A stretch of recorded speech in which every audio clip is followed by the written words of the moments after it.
The Senate Committee on Government Affairs will come to order. Mr. Secretary, please call the roll. Senator Daley. Senator Ellison. Senator Krasner. Senator Neal. Senator Orenshaw. Senator Rogich. Chair Flores. Please let the record reflect we have 5 members present. We do have a quorum. Please mark Vice Chair Orenshaw as absent excused. Please mark Senator Rogich as absent excused, and mark her present if she is able to join us a little bit later today. Good afternoon, everyone, to our early start of government affairs. I just wanted to give everybody a little bit of a lay of the land of how we will likely be moving in today's agenda. We'll start off with Assembly Member Carter presenting Assembly Bill 392, followed by Assembly Bill 72, our Secretary of State, and then afterwards we will move to Assembly Bill 422, 427, and then lastly Assembly Bill 325. All right, so with that, we'll open up the hearing on Assembly Bill 392. Assembly Member Carter, welcome.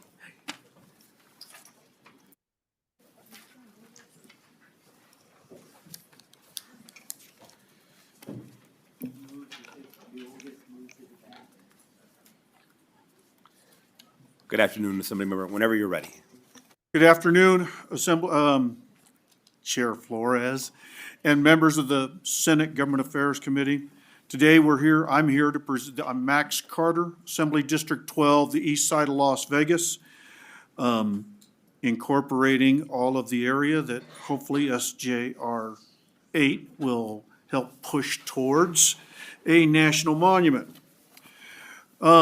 Today I'm here again relating to tribal relations.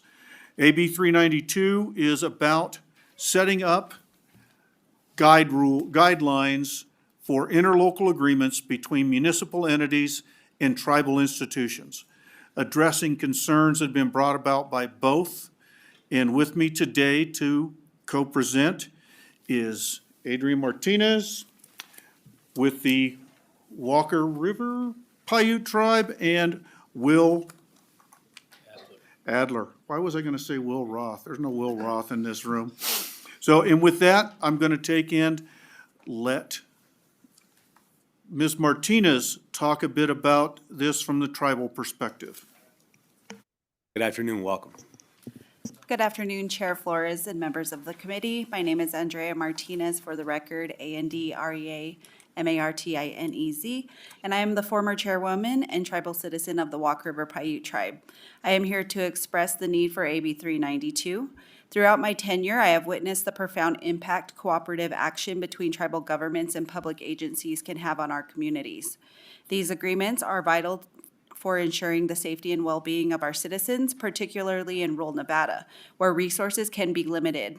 However, I have also experienced instances of negligence and inaction can undermine these important partnerships. AB 392 is crucial for tribal governments seeking to establish and maintain effective agreements with surrounding agencies, regardless of the leadership in place.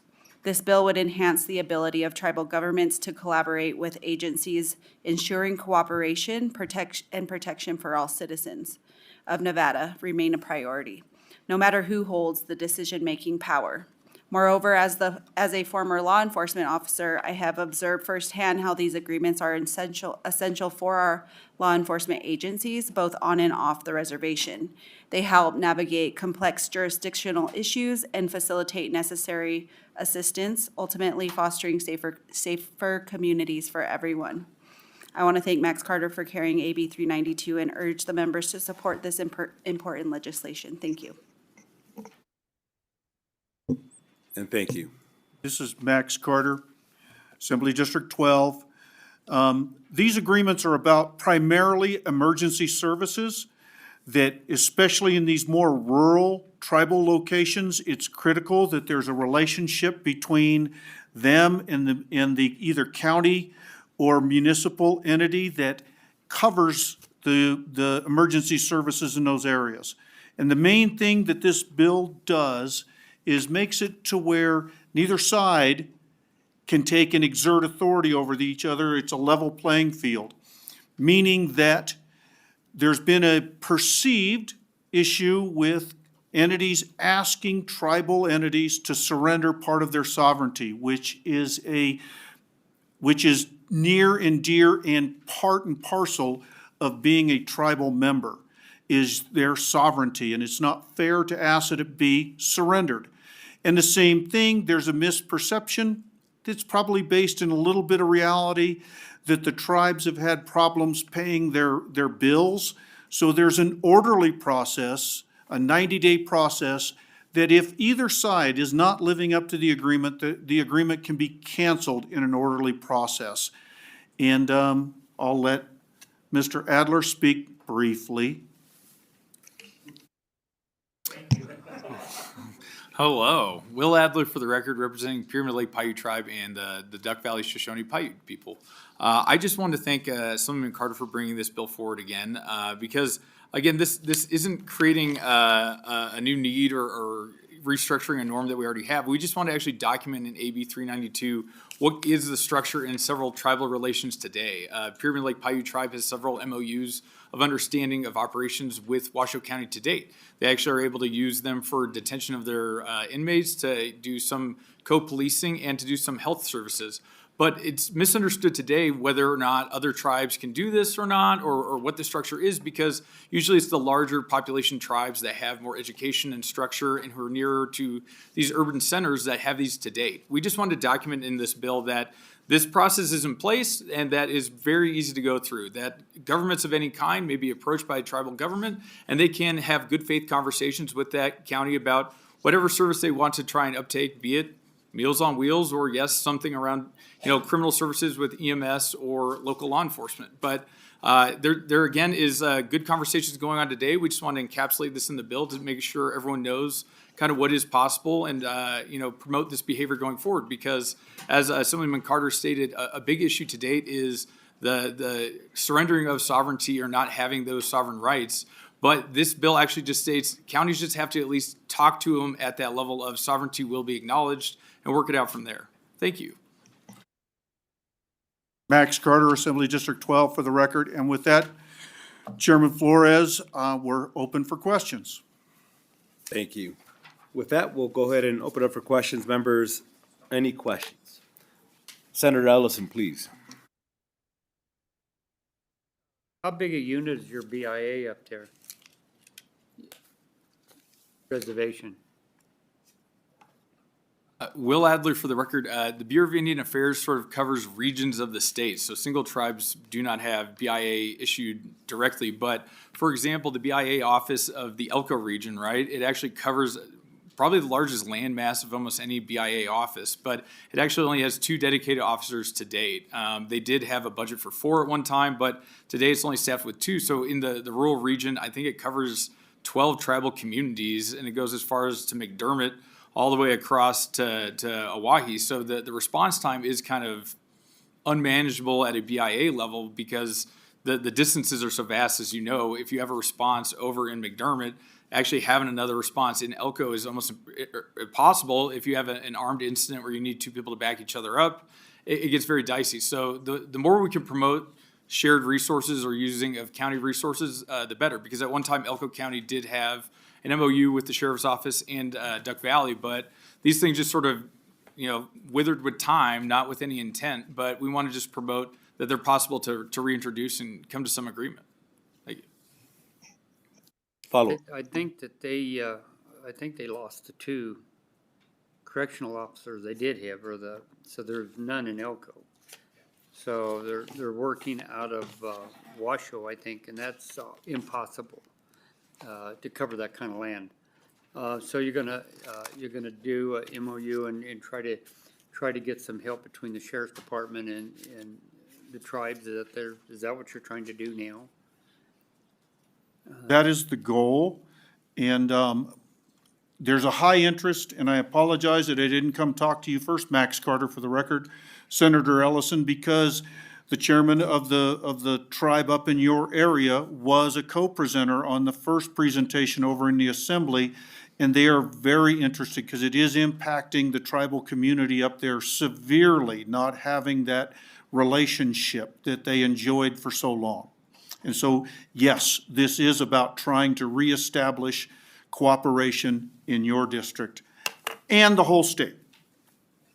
Yeah, there are quite a few tribes in my area, and you just seen what happened out in Lee, so we need to do whatever we can to get sheriffs, because you can't get city police, but you can get the sheriffs up there in the outlying areas, but you'd have to have the same understanding with the city of Elko, because they're right there at the Elko unit, so I hope you can work it out and get a understanding going with them, but the judge is having real fits up there, because, I mean, you know, they're really having trouble trying to, because that's, judge travels the whole state.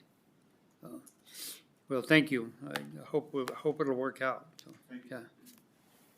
Members, any additional questions? No. Senator Neal, please.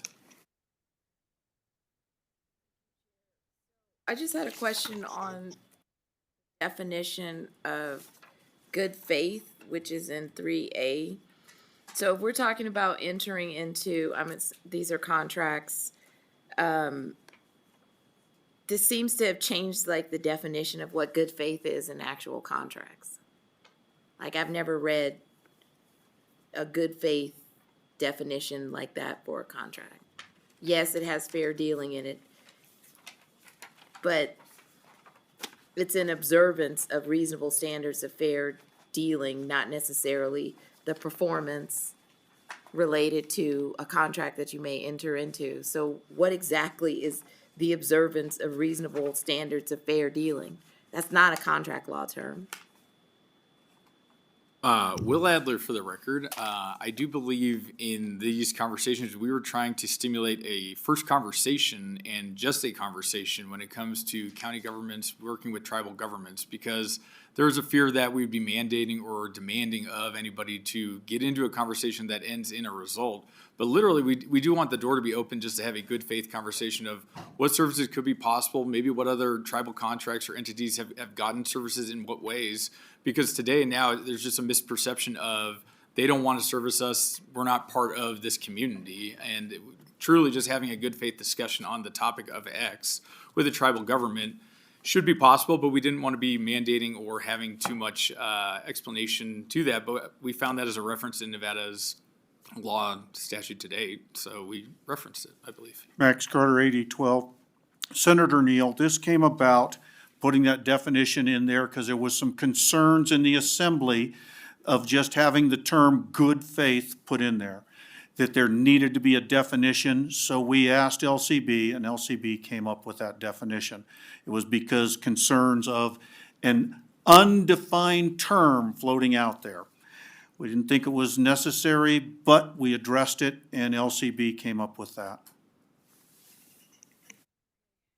So I only have one other question. So although this isn't the finance committee, but one of the fiscal notes that was on the bill, they said that they can't like determine the impact because they're limiting sovereign immunity, and they don't understand like what ultimately would be the impact of this legislation.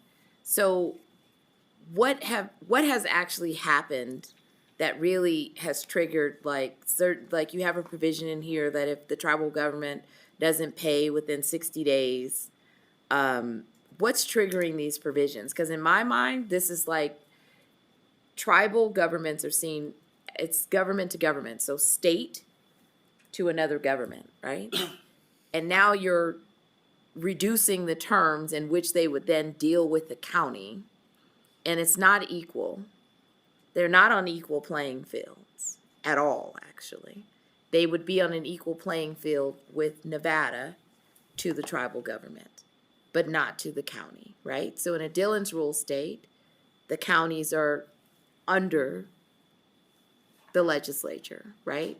And now you're making this level playing field between the county and an actual tribal government that has the equal status of Nevada, right? So I guess I'm not understanding, like, you're putting terms on the government, on a government to pay debts and to act in a way that really they actually should be in the higher contracting position with the county. So I'm just not, I understand, I guess I heard from the testimony, but to me, you're diminishing what are truly their actual sovereign rights in general by putting these terms and saying how they must deal with the county, who honestly, why would they have to answer to them anyway?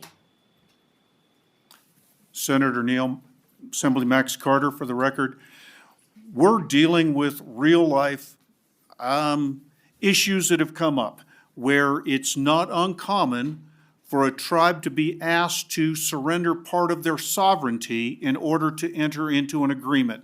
And that's where that one entity, we're not talking about sovereign immunity, we're talking about sovereignty, recognizing that the tribe is, as you said, a sovereign entity more up there. And then on the other, that's the main complaint of the tribal nations. The complaint from the other side is almost always, well, they're always delinquent in their bills. We don't want to get into an agreement with them because they don't pay. And so that was why the other side was put in, to give some promise to security to the county or lower entities that their concerns are addressed, and also to stop entities from asking something that's borderline offensive of the tribes to surrender part of their sovereignty. That's where that all came from, and it's been going on for years. This is an attempt to fix it at this level.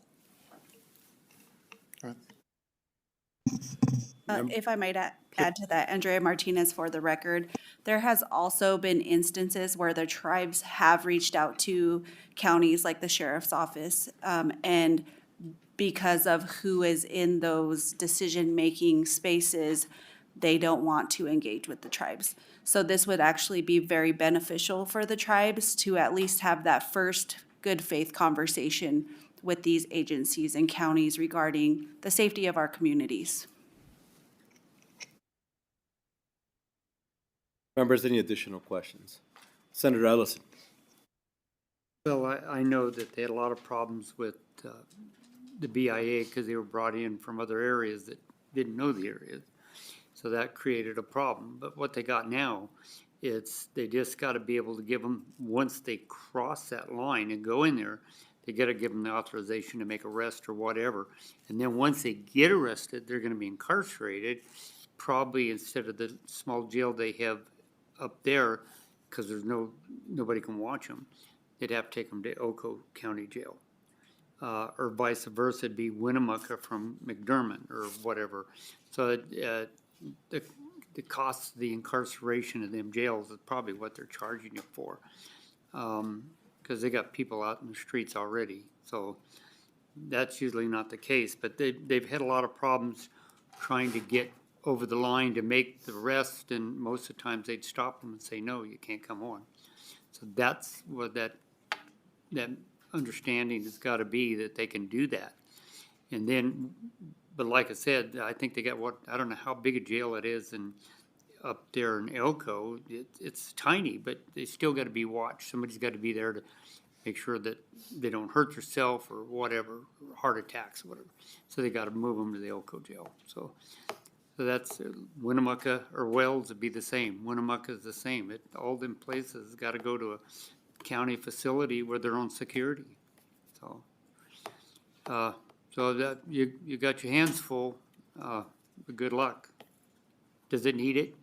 Yes, it does. Will Adler, for the record, Senator Ellison. Yeah, I think you're kind of tuning into the complexities of this whole arrangement. And to be clear, yeah, BIA pays for, policing services or provides it themselves. And there's some opportunities where if tribes is self-selected to self-provide, they would get funding to then provide their own police services, and then they can give that funding to a county representative in a shared MOU today. And all of this is possible today. And tribes are, as Senator Neal stated, are empowered today to come to these MOUs. We just wanted to publish a structure that is possible out here and shows that there can be some guardrails and parameters about contracting on, contracting off, and payment scheduling. because that is the flexibility needed, because sometimes in the past, I know that the federal government has a freeze on funding, and we go past our budgetary allowables at the Congress level, and the tribe just doesn't get their BIA payments. So it was helpful to have the county understanding that, and they knew the payment was coming, but when the federal government turned back on, the payment was possible. That's why having at least 90 days of buffer time kind of felt like good policy, but we just wanted to put the structure out there as something possible, and we didn't want to disempower counties or tribes to be at the level of a county, but we wanted to show they can be at that level with a county and kind of be partners with them. But we do think sovereignty, is a little sticky, but thank you for understanding and hearing us out. But you're still gonna have to have post-certification, that's the big part that you're gonna have. You're gonna run into that, if you don't have post-certification, then even the feds had to get post in Nevada. So that's gonna be the biggest thing you gotta get done. Members, any additional questions, comments? And I want to thank you. Again, I know for a fact, I've never been in this committee without us having some type of conversation about interlocal agreements, and then also at the same time respecting that we don't want to waive sovereign immunity. It's a delicate line to walk. I appreciate you doing it today, and I believe that I cut you off. There was an additional remark? Just wanted to take in, I forgot, we do have a friendly amendment submitted from Southern Nevada Water Authority that exempts water utilities from this applying to water utilities. But there was a concern from Southern Nevada Water Authority. We addressed it by accepting their friendly amendment that I turned in last week to exempt water utilities from these clauses. And members, you should have that on Nellis. You do not have a printout of that, but you should be able to access it on Nellis. With that, I'd like to invite all three of you to sit back. Thank you for joining us today. And we'd like to invite anybody wishing to testify in support of Assembly Bill 392, either in Las Vegas or Carson City, if you could please come forward. Welcome. Thank you, Chair Flores, members of the committee, Chauncey Chatong on behalf of the Southern Nevada Water Authority. First and foremost, I want to thank the Assembly member for meeting with us and walking through the intent of his bill. As you noted, there is a conceptual amendment that is listed on Nellis, and with that amendment, we are in support of AB 392. Thank you for joining us. Welcome. Thank you, Chair Flores, members of the committee. My name is Leo Draustoff. I'm representing the Truckee Meadows Water Authority, and as Chauncey just said, we are in support of the amendment and therefore in support of the amended bill. And thank you for joining us. We do have one quick question from Senator Neal, please.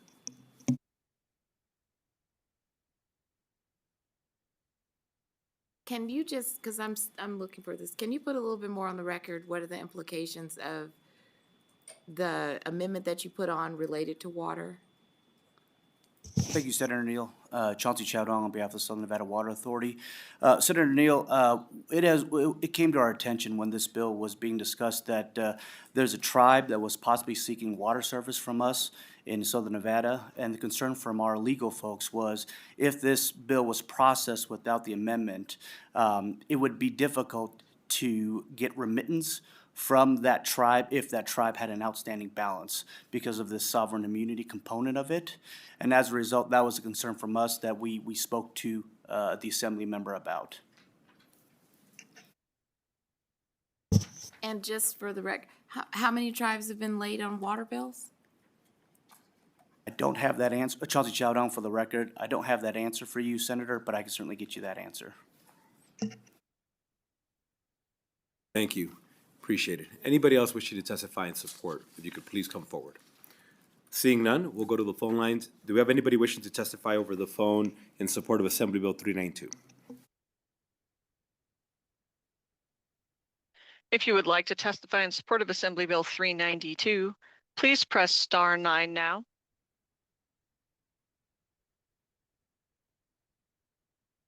Chair, you have no callers in support at this time. And thank you. Next, we'll go to those wishing to testify in opposition to Assembly Bill 392. If you could please come forward. Opposition.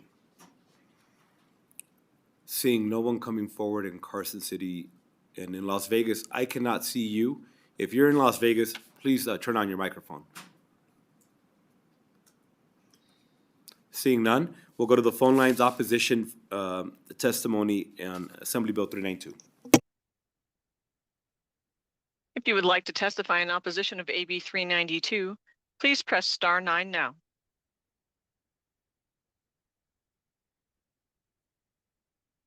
Chair, you have no callers in opposition at this time. And lastly, we'll move over to those wishing to testify in the neutral position to Assembly Bill 392, Carson City or Las Vegas. I see nobody stepping forward. We'll go to the phone lines. Neutral testimony for Assembly Bill 392. If you would like to testify neutral for AB 392, please press star 9 now.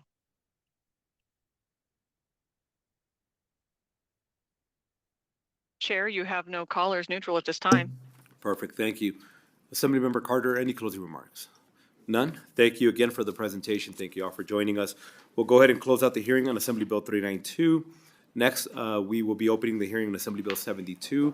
We do have our Secretary of State joining us, and I also wanted to acknowledge Ms. Lisa Cano Burkhead, who is not only an amazing leader in our community, but also someone I'm lucky enough to call a friend. So welcome. It's great to see you. And we got some awesome students. I heard all about you this morning from our Secretary of State, so I look forward to hearing your testimony. Whenever you're ready.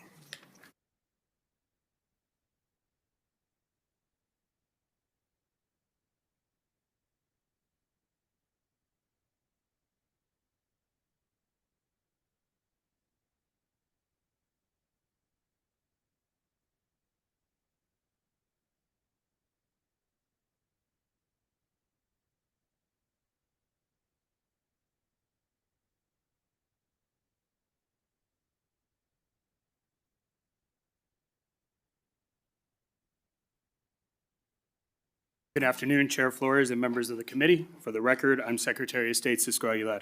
I'm joined today by Deputy for Southern Nevada Ruben Rodriguez in Las Vegas. I'm also very excited to have students from Cristo Rey High School here who have been working in the Las Vegas office. Before I begin our presentation on Assembly Bill 72, I want to briefly explain why I invited the students today. Cristo Rey is a very unique school in Las Vegas. The students go to school 4 days a week and work 1 day a week in a professional office environment. The school was built in Las Vegas after seeing the model successfully work across the country, and I'm very proud of how it's grown. Students get to see themselves in settings they may not know that existed or thought were possible before. They gain professional work experience and receive mentorship from business leaders across the city. I'll hand it over to the students to tell you more. Allison? Thank you, Mr. Secretary. Good afternoon, Chair Flores and members of the committee. I'm Allison Villaseñor, a student at Cristo Rey High School, and I work at the Secretary of State's office. Cristo Rey St. Viator College Preparatory High School offers students invaluable real-world experiences through its innovative corporate work study program, which integrates rigorous college preparatory academics with professional workplace placements across a range of industries, including state and federal offices. A core part of the school's mission is to serve first-generation college students. 91% of its student body are the first in their families to pursue higher education. This committee is reflected in the school's 100% graduation rate and its proven model of academic and professional support. Thank you for having all of us, and now we'll get into the bill presentation.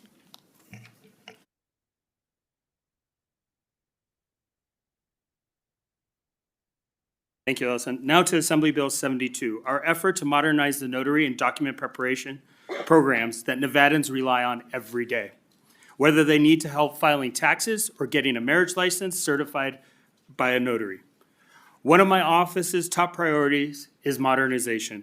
Modernization in the technology to make our services more efficient and secure, and modernization in the laws that regulate these services. This bill is our effort to help better serve Nevadans and clear up any confusion and hold service providers accountable. I'll hand it over to Diego.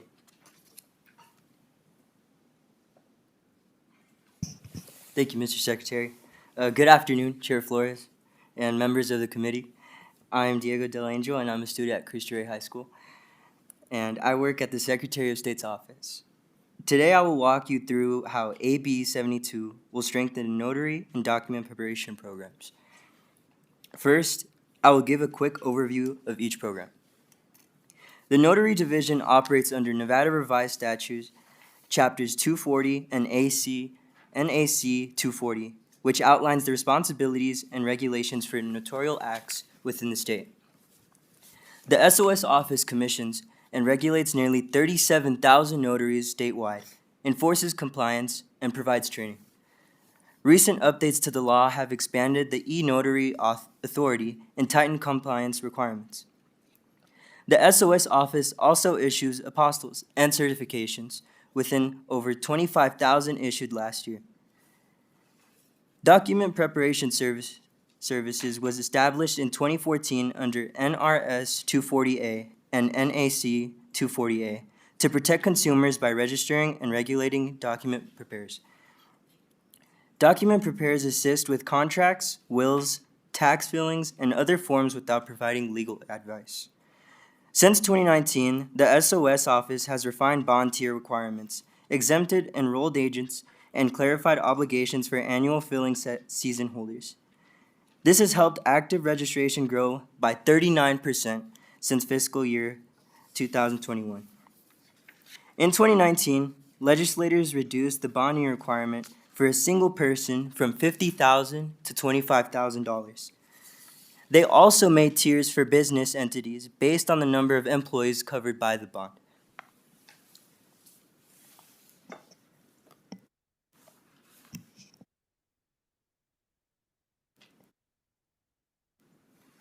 Good afternoon, Chair Flores and members of the committee. I'm Daniela Tapia, a student at Cristo Rey High School, and I work at the Secretary of State's office. I would like to provide you with a brief overview of the compliance team's role in overseeing notary and document preparation services. First, they ensure both state and federal notary laws and document preparation standards are being followed. The team conducts regular audits and inspections to confirm that all processes are legal. Second, when concerns are raised about notary misconduct or document errors, they investigate these issues. When necessary, they can take disciplinary actions. This process maintains the integrity of the services. Third, they are committed to training and supporting notaries and document preparers. This ensures that everyone involved is aware of industry best practices and legal requirements. This proactive approach helps prevent errors before they occur and helps protect consumers. Finally, with their efforts are aimed at maintaining public trust with transparency and accountability. They work to protect the public and ensure that notary and document preparation services are reliable. Thank you. Cisco Aguilar for the record. I'll walk us through growth for both divisions. The Document Preparation Division has seen a notable rise in active registrations. They closed fiscal year 24 with 2,084 active registrations. That's compared to 1,865 in fiscal year 2023. Over 80% of the registrants are renewing annually. This shows strong program retention and trust among users. From fiscal year 2021 to fiscal year 2024, active registrations grew by 39%, and the number of renewals more than doubled. This reflects strong program expansion and user satisfaction. This graph shows an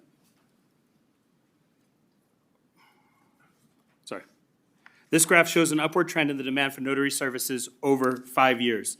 In fiscal year 2020, there were over 24,000 active notaries. By fiscal year 2022, the number increased to nearly 26,000. And by fiscal year 23, there were over 28,500 active notaries. The most dramatic surge happened in fiscal year 2024, when the total number of notaries jumped to 36,732. This consistent growth shows a rising need for notary services. This is likely driven by more complex legal requirements, regulatory demands, and other economic factors. Key challenges. Our office faces significant challenges in overseeing document preparers due to increased complexity in the documentation when multiple licenses are registered on various names, including family members. This is difficult to maintain accurate records of the documents, receipts, and disclosures, leading to potential errors in bond coverage and risking consumer protection. Additionally, when a single business holds multiple licenses without holding multiple bonds, there is a chance that not all entities have the proper financial safeguards. Without individual bonds for each entity, consumers may be left vulnerable if errors, fraud, or misconduct occur. These gaps underscore the need for clarification in the law to ensure every business operation is independently secured, ultimately protecting consumers and improving accountability. Amendment highlights. Now I'll briefly go through the amendments by requiring a separate bond for each business entity or sole proprietorship. The state ensures that every distinct document preparation service operation is financially secured. If any business mishandles funds or engages in misconduct, the bond for that specific entity can be used to compensate affected customers. This targeted protection helps safeguard consumers' interests in each separate context. The second amendment is for notaries public, requiring the establishment of a code of professional responsibility.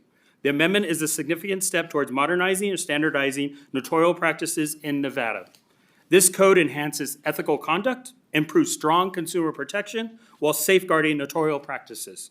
The amendment to the electronic notary public provision changes permissive language into a clear prohibition, mandating that an electronic notary public must be physically present in Nevada to perform an electronic notary act via audio-video communication. This clarification enhances jurisdiction control, security, and reduces fraudulent activity. Under the previous version of the statute, the use of the word may indicated that the filing a cash or surety bond was optional. This allowed for business entities to use discretion in determining whether to secure a bond on behalf of the employees performing document preparation services. By replacing may with shall, the amendment makes the bond filing requirement mandatory. Every business entity with employees who perform document preparation services would now be required to file the appropriate bond with the Secretary of State's office. That concludes our presentation on AB 72 as amended. Thank you, Chair Flores and members of the committee for your attention. We welcome any questions you may have. First of all, I want to start off by thanking our amazing students. You did a great presentation. Thank you for walking us through the essential parts of the bill. And next, we'll open it up for questions. Members, questions? Seeing none. The only, and I know you've had an opportunity to speak with some folk in the interim, but I know that there were individuals who are both on the doc prep side and notary side. And I think you see it sometimes even with folk that offer DMV services. And they were trying to understand under what license they were supposed to be doing what. I just wanted to know if we had any updates and was that stuff cleared up with those small businesses? I'll ask Ruben in Las Vegas to address that question. Thank you. Thank you, Chair Flores. Ruben Rodriguez for the record, Deputy Secretary of State for Southern Nevada. Regarding the document preparation services using the DMV services, I think one of the outstanding questions that was had for those entities to be able to be covered for multiple business entities which they owned, which this bill as amended does allow them to do, which allows them to have multiple entities under one bond, while at the same time still providing that coverage for the customers as well. Perfect, and thank you. And I think it was always the intent in engaging in this conversation for us to do that, but I know there was some, the law wasn't exactly very clear, and I'm happy that we're able to help those small businesses. Well, again, you did such a wonderful job presenting the bill that we have no questions for you. Oh, wait, never mind, you're not off the hook yet. Senator Ellison. Yeah, Allison, that's my granddaughter's name. But the question I've got, if you got different type of, areas like the banks has got one, they've got to do titles and stuff like this, and then you got title companies to do housing and stuff. Is this going to stay the same with these smaller units, like for banks that you open a checking account, you got to show them your IDs and sign all the papers and then raise your hand and swear at them. And then you go to the same thing to the title companies, but that hasn't changed at all, right?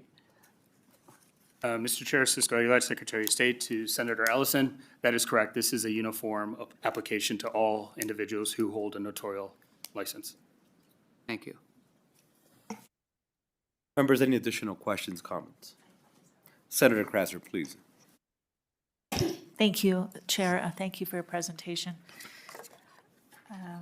Now, I'm just wondering if a person who performs the document preparation services, and I know we've gone back and forth on this in this committee, can they help someone who's trying to become a United States citizen fill out their documentation for citizenship? Mr. Chair, I'll hand that over to Ruben in Las Vegas. Thank you. Ruben Rodriguez for the record. Thank you for this question. Yes, any doc preparer can help with filings of immigration paperwork. The clear language within the doc preparation through Nevada revised statute just says that they're not able to offer any legal advice. So filling out the documents is perfectly fine for that reason as a document preparer. Thank you. You're welcome. Senator Neal.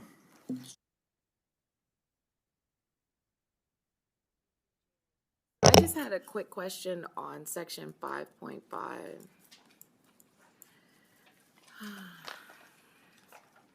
And I just want to have an example of, it's lines 40 through 44, which is sub 4, where this is the act or the omission of the registrant or the sole proprietorship or business entity in violation of any other federal or state law for which the return of fees or award of damages or imposition of sanction has been awarded by the court or competent jurisdiction. Can you give me an example of what that actually would entail? Mr. Chair, I'm going to defer to Ruben in Las Vegas. Thank you. Ruben Rodriguez for the record. Thank you, Senator, for your question. So basically what section 5.5 does, it allows us to modernize the bonding system by scaling requirements to match registrant's business size. So it encourages compliance and reduces the barriers for multiple entity professionals while maintaining the customer protections. We don't currently have any comparison since the amendment is new. However, we can follow up with additional possible examples shortly, if you would like that. Yeah. Thanks. I would like follow up. Thank you. All right, members, any additional questions? Seeing none, thank you again for the presentation. I'd like to invite you all to sit back. And at this time, I will invite those wishing to testify in support of Assembly Bill 72 to please come forward in Carson City or Las Vegas.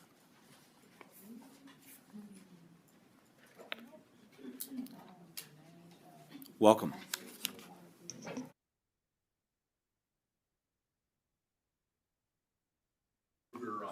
And your microphone is off. After all this time, I should know that. Once again, Peter Kruger for 3C House this afternoon, testifying in support of Registration Services Association of Nevada.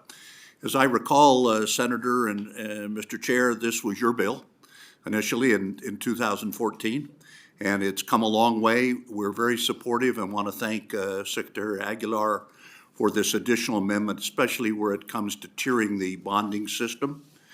This goes a long way in helping doc preparers that have, as was testified out of Las Vegas, multiple locations. So we're very much in support of this. Thank you for the original legislation, and thank the Secretary of State for following up and helping to modernize the legislation. Thank you. Thank you for joining us. Welcome. Good afternoon, Chair Flores, members of the committee. My name is Areli Alarcon, spelled A-R-E-L-I-A-L-A-R-C-O-N, with Carrera, Nevada. Here on behalf of the Nevada Land Title Association, we appreciate the Secretary of State's office working with us on an amendment in the Assembly. We are now in support of AB 72. Thank you. And thank you for joining us. Anyone else wishing to come forward, either in Carson City or Las Vegas? Seeing none, we'll go to the phone lines for support testimony over the phone, Assembly Bill 72. If you would like to testify in support of AB 72, please press star 9 now.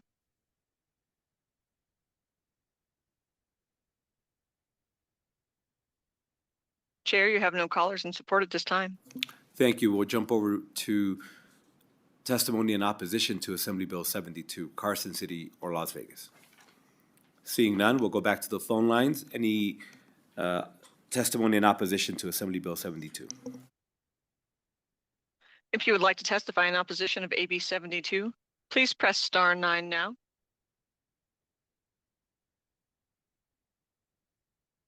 Chair, you have no callers in opposition at this time. Thank you. And next, we'll go to those wishing to testify in the neutral position to Assembly Bill 72, either in Carson City or Las Vegas. Seeing no one stepping forward, we'll go to the phone lines again, now in neutral testimony for Assembly Bill 72. If you would like to testify neutral on AB 72, please press star 9 now.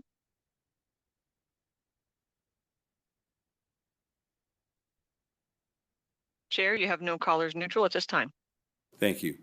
Secretary Aguilar, any closing remarks? Seeing none, thank you again to our wonderful students for your presentation. It's great seeing you. Great seeing all of you. Be safe. With that, we'll go ahead and close out the hearing on Assembly Bill 72. And next, we'll move to, do you have a preference, Speaker Yeager, on 422 or 427 going first? Understood. We will do Assembly Bill, we'll close the hearing on Assembly Bill 72, and we'll open the hearing on Assembly Bill 422. Welcome, Speaker Yeager.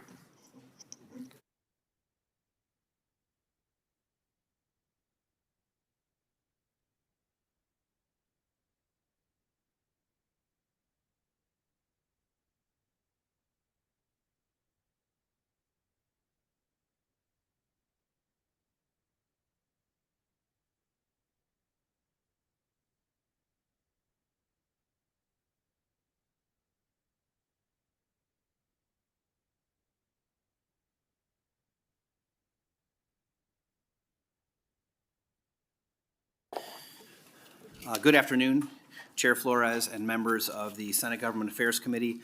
My name is Steve Yeager. I represent Assembly District 9, which is down in southwest Las Vegas, and it is an honor to appear in front of this committee for the first time this session and to present Assembly Bill 422 and its first reprint to you this afternoon.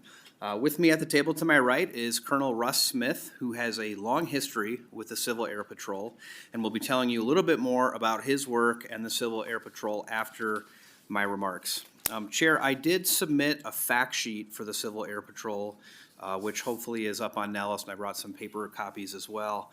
I want to tell you a little bit about the Civil Air Patrol because you might not know. I did not know until I started working on this piece of legislation. The Civil Air Patrol is a congressionally chartered, federally funded 501c3 nonprofit corporation that is the civilian auxiliary of the United States Air Force. It operates in all 50 states, including here in Nevada. And in the fact sheet, I included Nevada-specific data about Nevada's Civil Air Patrol, which includes 394 adult members, 427 cadets, 96 aircrew personnel, and 550 emergency responders. The charter of the Civil Air Patrol is based on 3 tenets. Number 1, emergency services. Number 2, aerospace education. And number 3, cadet programs. The Civil Air Patrol volunteer missions under emergency services have greatly expanded in the last couple of decades. To support these missions, they have the largest fleet of Cessna general aviation aircraft in the world, with over 500 Cessnas of different models. Civil Air Patrol pilots, observers, and scanners are highly trained in these aircrafts.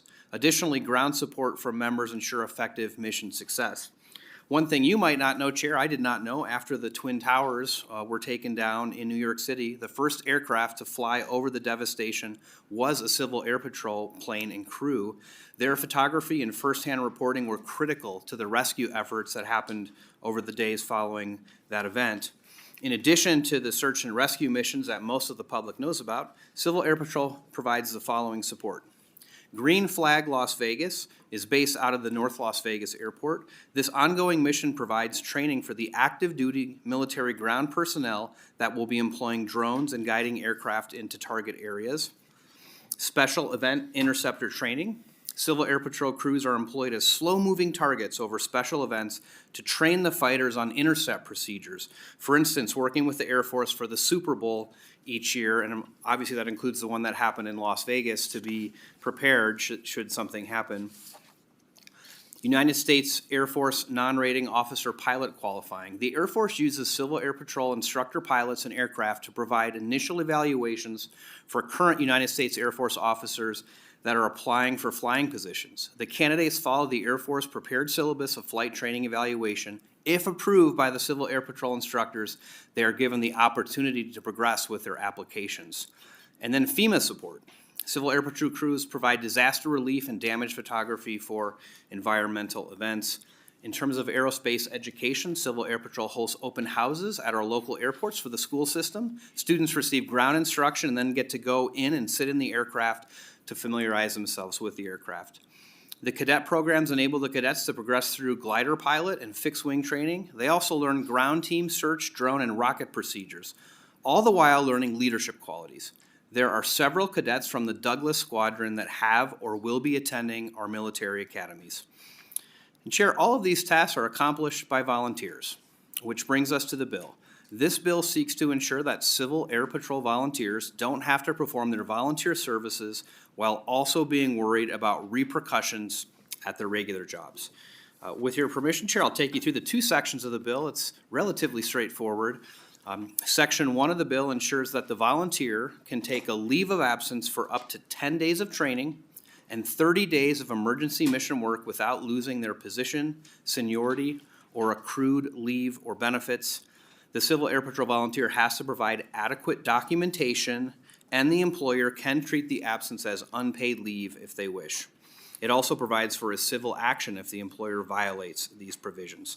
Section 2 indicates that an employer cannot prohibit a Civil Air Patrol volunteer from participating in search and rescue activities if they are related to the membership in the Civil Air Patrol and the employee otherwise meets the requirement of Section 1 of the bill. Chair, with your permission, I would like to hand it over to Colonel Russ Smith for some additional remarks about the Civil Air Patrol. For the record, Russell Smith, the Nevada Wing Civil Air Patrol. I'm a flight instructor, flight evaluation officer, and trainer. I work with the cadet programs, emergency services, and the aerospace division. And I've been a Nevada resident since 2003 and actively involved in all phases of CAP in the state of Nevada. Some of the missions that we've had here that had a profound impact, obviously, were earlier, the Steve Fawcett search that took a long time, and we stretched into many, many days. But most recently were the COVID-19 distribution of PPE and all the various other supplies for COVID-19.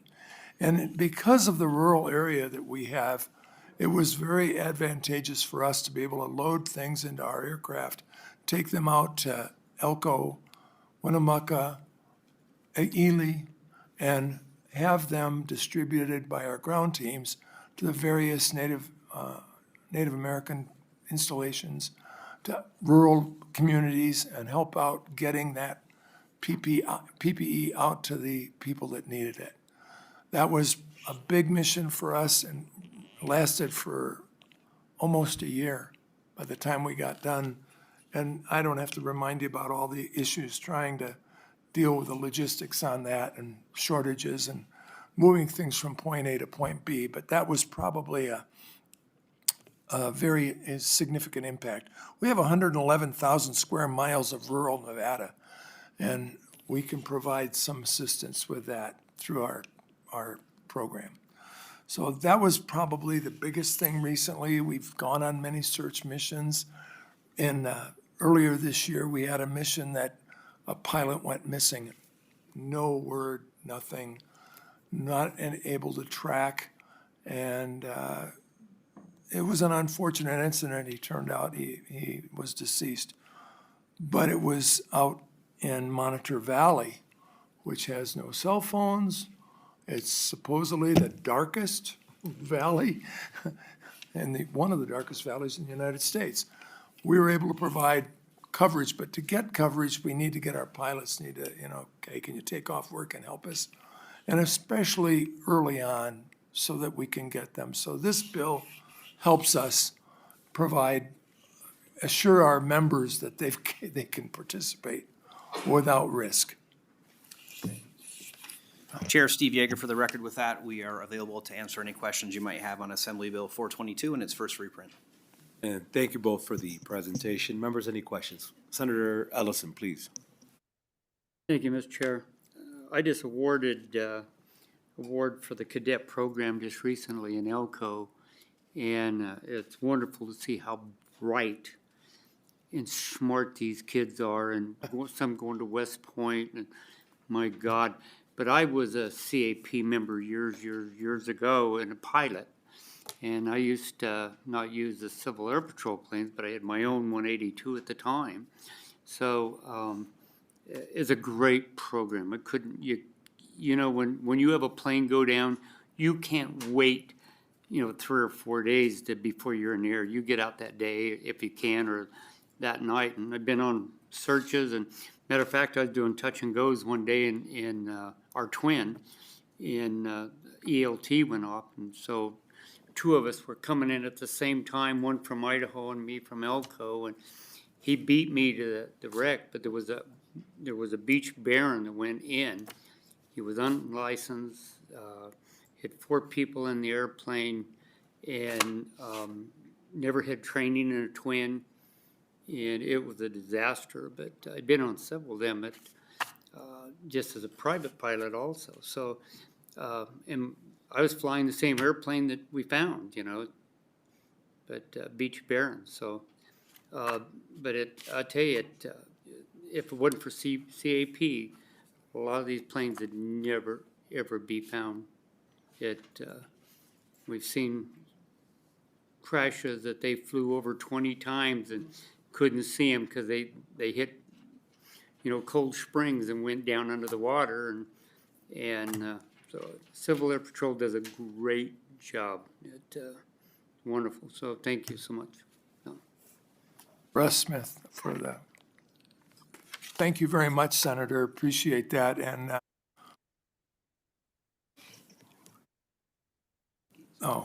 we appreciate your service as well, sir. Thank you. So if I ever get another airplane, I'll jump back in there. Members, any additional questions?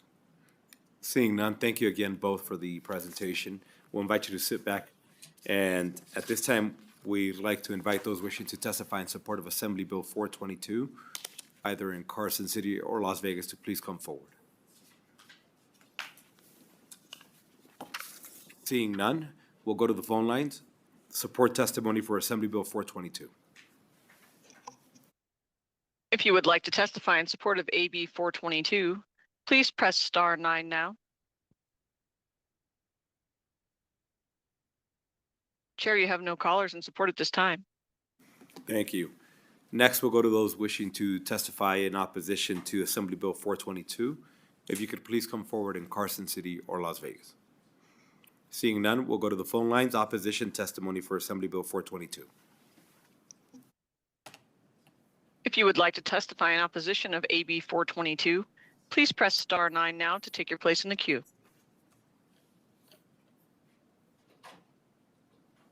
Chair, you have no callers in opposition at this time. Thank you. And lastly, we'll go to neutral testimony for Assembly Bill 422, Carson City or Las Vegas. Seeing none coming forward, do we have anybody wishing to join us in neutral testimony over the phone lines?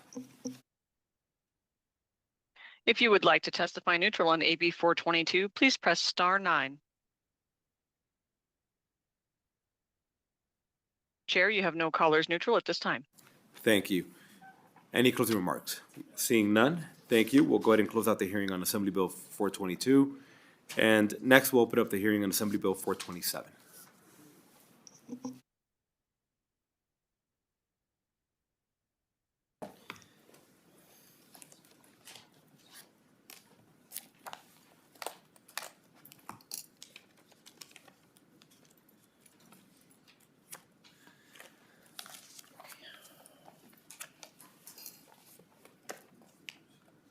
And our understanding is we'll have somebody joining us via Zoom. Is that correct, Mr. Speaker? Steve Yeager for the record. I hope so. We have Jeff Sailing, who I believe was going to join on Zoom, so I've sent him a message, and hopefully he can jump on, and if not, I'll try to take care of it myself. So I'll just go ahead and jump in with the presentation if you're okay with that, Chair. Good afternoon, Chair Flores and members of the Senate Government Affairs Committee. For the record, I am still Steve Yeager. I still represent Assembly District 9 in Southwest Las Vegas, and I'm honored to present Assembly Bill 427 in its first reprint to you this afternoon. Assembly Bill 427 will provide much-needed investment in Nevada's small businesses in these challenging economic times. Back in the 76th legislative session in 2011, I think one or two of you may have been here back then, I was not. The legislature authorized the creation of a corporation for public benefit to provide equity funding for businesses in Nevada through the passage of then Senate Bill 75. Under then Treasurer Kate Marshall, this act of the legislature became what is known today as the Nevada Capital Investment Corporation, or NCIC. The primary purpose of the NCIC is to identify and invest in businesses currently located in Nevada, as well as those seeking to relocate to Nevada. Additionally, this vehicle allows for those investments made to businesses to come back to the state, yielding greater returns for the permanent school fund, while also working to increase economic development and job creation efforts here at home. Typically, the state is constitutionally prohibited from loaning or investing public money directly to private businesses. However, after the legislature passed SB 75 in 2011, the state treasurer's office obtained a judicial determination that dollars from the state's permanent school fund could legally be used to provide equity funding to support Nevada-based businesses. At the time, in 2011, the NCIC was capitalized with the transfer of up to $50 million from the state's permanent school fund, and this amount was expanded to be $75 million in the 2021 legislative session with the passage of Senate Bill 68. Over the past 13 years, the NCIC has largely been focused on providing equity funding to businesses rather than early-stage venture capital funding. This means that the state of Nevada often won't invest into a business that is in the early or middle stages of development and much more in need of investment to expand operations and hire more people. Assembly Bill 427 in its first reprint seeks to change this. As I meet with small business owners throughout my assembly district and throughout the state, I continually hear about challenges that many of our small business owners are facing. With rising inflation and an erratic tariff policy being undertaken by the current administration, costs for goods and services are continuing to rise throughout the Silver State. As a result, our small businesses are forced to increase their prices just to make ends meet. With the challenging times that Nevadans are facing, it is becoming increasingly difficult for our small business community to access affordable financing to help them start new businesses, expand existing businesses, or hire more people. I have been focused on finding ways to work together to bring down costs for Nevada's families during this legislative session. Additionally, we need to find ways to help our small businesses, the drivers of our state's economy, to grow and thrive in challenging economic times. Right now, our business community needs additional capital investment to help them support their operations. Chair, I had the privilege right before the legislative session to attend a convening called Sunnylands out in Rancho Mirage, California, and it was a convening of some of America's best and brightest entrepreneurs. And over that convening, the thing I heard over and over and over again was the challenges of finding capital for brand new businesses, that it's just not there. And so that was part of the impetus of Assembly Bill 427. And really, when you think about it, this is a jobs bill. It's a bill that is focused on providing Nevada small businesses with the resources they need to build stronger and more resilient organizations going forward. This bill is modeled after legislation that passed in New Mexico in 2022. There, they created a venture capital fund that would assist local businesses for startup expansion and early stage development. We didn't have to start from scratch here. We already have the NCIC, but Assembly Bill 427 seeks to modernize that in the following ways. There are four principal ways that it would be modernized by this bill. Number one, it shifts the focus of NCIC from providing purely late-stage investment businesses to providing early-stage and middle-stage funding to businesses to assist with seed funding, startup funding, and early growth funding, as well as expansion costs. Number two, it better aligns the focus of investments for the NCIC with the state's economic development plan developed by GOED. And Chair, I also did submit a copy of that state's economic development plan for the record, so it should be on Nellis. It's a long read, but the executive summary is a good highlight if you have a chance to look at that. Number three, Assembly Bill 427 allows the Board of Directors, which oversees the NCIC, to invest directly into Nevada businesses or through qualified venture capital firms to avoid paying exorbitant management fees from private equity firms. And then number four, it ensures that businesses who are eligible to receive funding under this program are located in Nevada or are in the process of relocating here, are actively hiring Nevada workers, providing high wages and benefits to their workers, and are committed to advancing the legislature's previously approved environmental sustainability policies. Overall, the changes in this proposal will make it so that Nevada's emerging businesses can access much-needed capital to help them expand and hire more people. I'm also very thankful that we can refocus funds that have previously been authorized by the legislature through the state's permanent school fund. So this bill will not impose any new fiscal impact on our state's general fund if the committee wishes to move it forward. With that, Chair Flores, that concludes my presentation. I can do a walkthrough of the bill if you would like. I think we do have our Zoom company as well, but would you like me to do a quick walkthrough of the bill, or would you like me to hand it off to Mr. Sailing? Yeah, let's hand it off to your co-presenter, and then maybe we can do a quick walkthrough right after. Okay. Mr. Sailing, if you are indeed there on Zoom, this would be your time to shine. I'm sorry, Chair. Currently at this time, Mr. Sailing is not with us via Zoom. Okay. Well, Chair, we will pivot and go through the section by section Please. walkthrough. Steve Yeager for the record. So Section 1 of the bill revises the focus of the Corporation for Public Benefit, also known as NCIC, by stating that businesses who are eligible to receive funding must have an active presence here in the state of Nevada, must be engaged in an industry that is consistent with the state's economic development plan, and be in need of early stage or middle stage funding to help expand the business's operations. Section 2 allows for the NCIC to provide venture capital funding to businesses and revises the membership of the board to replace the Chancellor of the Nevada System of Higher Education with the Executive Director of the Governor's Office of Economic Development. Section 3 provides for the Board of Directors to make direct investments into eligible businesses as well as through qualified venture capital investment firms. Additionally, Section 3 ensures that investments from the NCIC are diversified so that not all of the funding is provided to just one or two businesses. Additionally, this section ensures that businesses will be prioritized for funding if they meet the following criteria: if they employ Nevada residents, if they provide jobs that are in high demand and pay high wages to local residents, if they provide health insurance coverage to their employees, if they advance environmental sustainability policies that have been advanced by this legislature, if the funding would enable the business to create new jobs, and if the funding would help support new and expanding businesses here in Nevada. Sections 4 and 5 are conforming sections to ensure the NCIC can provide venture capital funding to businesses as opposed to just providing equity funding. And finally, sections 6 through 9 are cleanup sections that were identified by our legal division within the LCB that are designed to remove references to obsolete programs that were originally contemplated back in 2011 and would no longer be necessary if this bill moves forward. And now I see, Chair, we've delayed just long enough that we do have Mr. Sailing joining us on Zoom, and if you would allow, Chair, I think he could add a little bit more flavor about the importance of this bill. Thank you for joining us via Zoom. Welcome, whenever you're ready.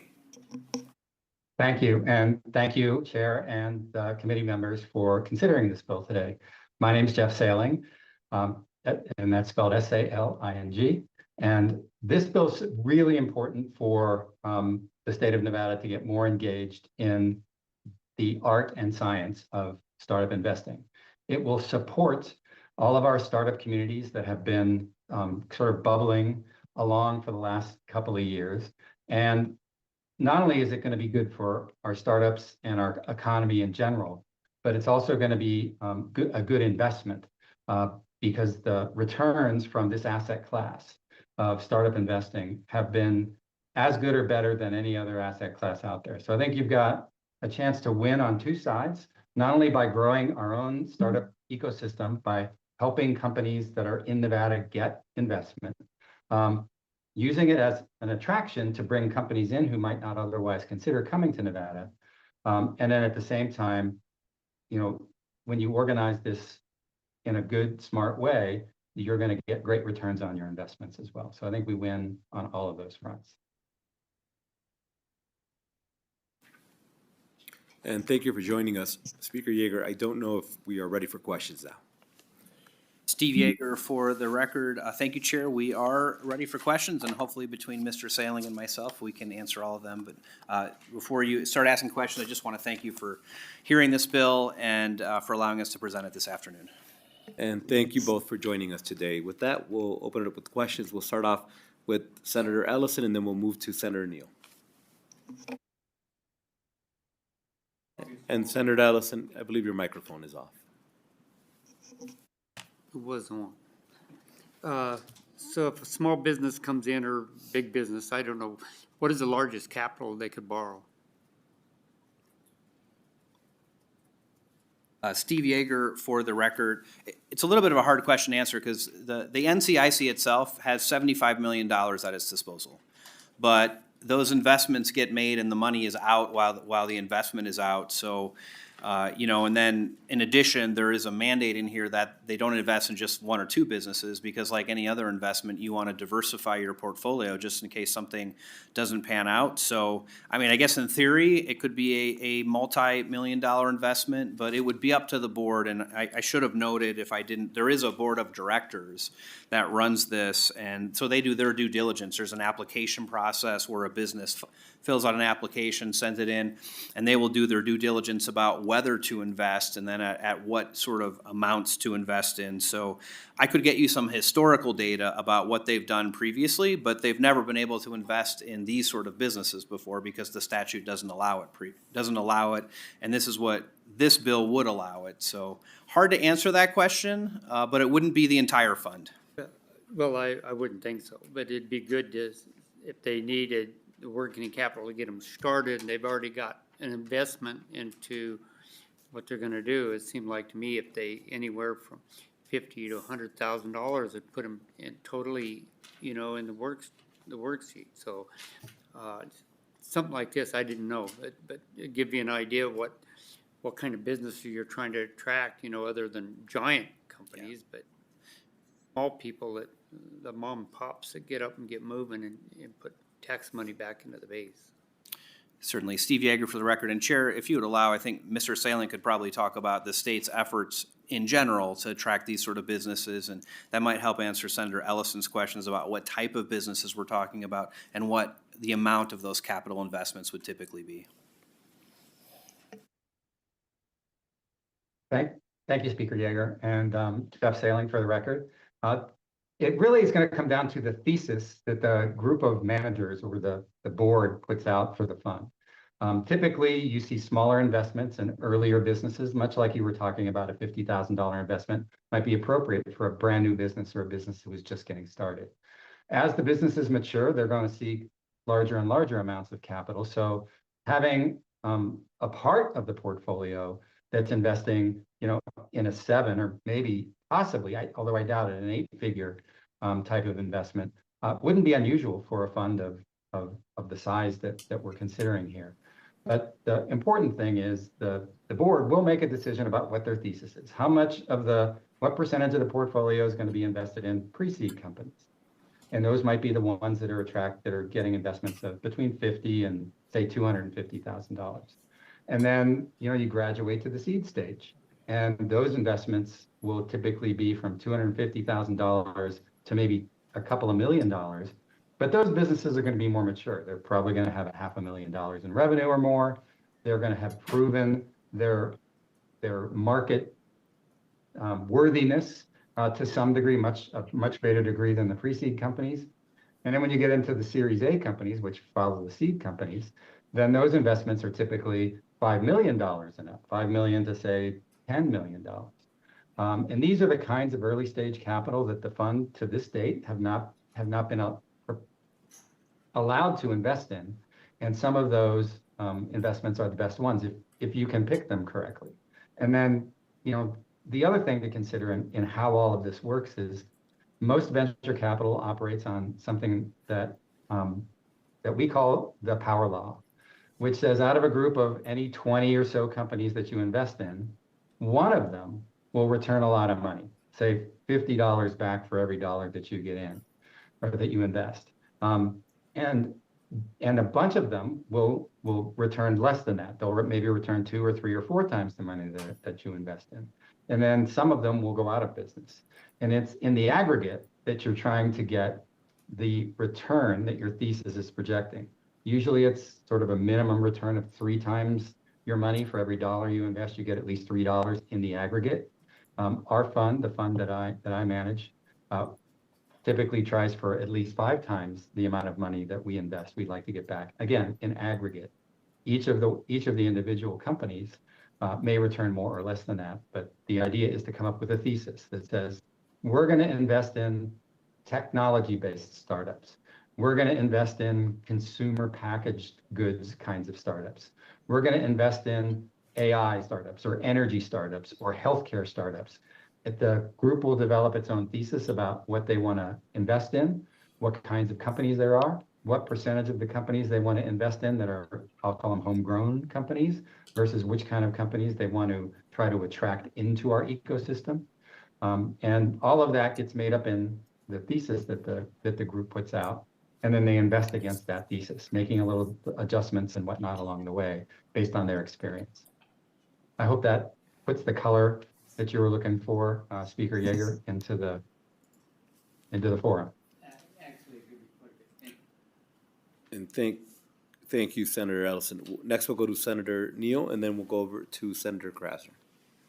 Thank you, Chair. So I have 2 questions. Question on section 1, where it lays out who's eligible for the private equity funding or venture capital. And I know in line 11, it says that, you have this criteria of being domiciled, headquarters, and having significant percentage of employees, or being an early stage investment, or involved in a line with an industry that's in the economic development plan. I guess my issue and my concern here is that how are they ranked?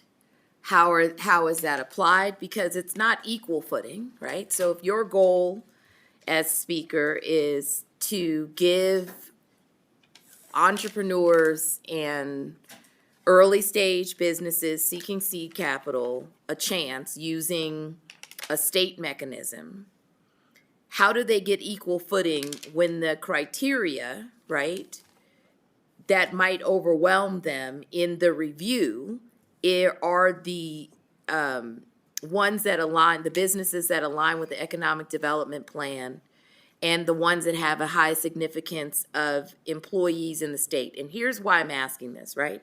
Because your co-presenter just explained, you're only going to do the venture capital where you're going to gain, right? Your investment means you can flip or triple your investment because it is in a key sector.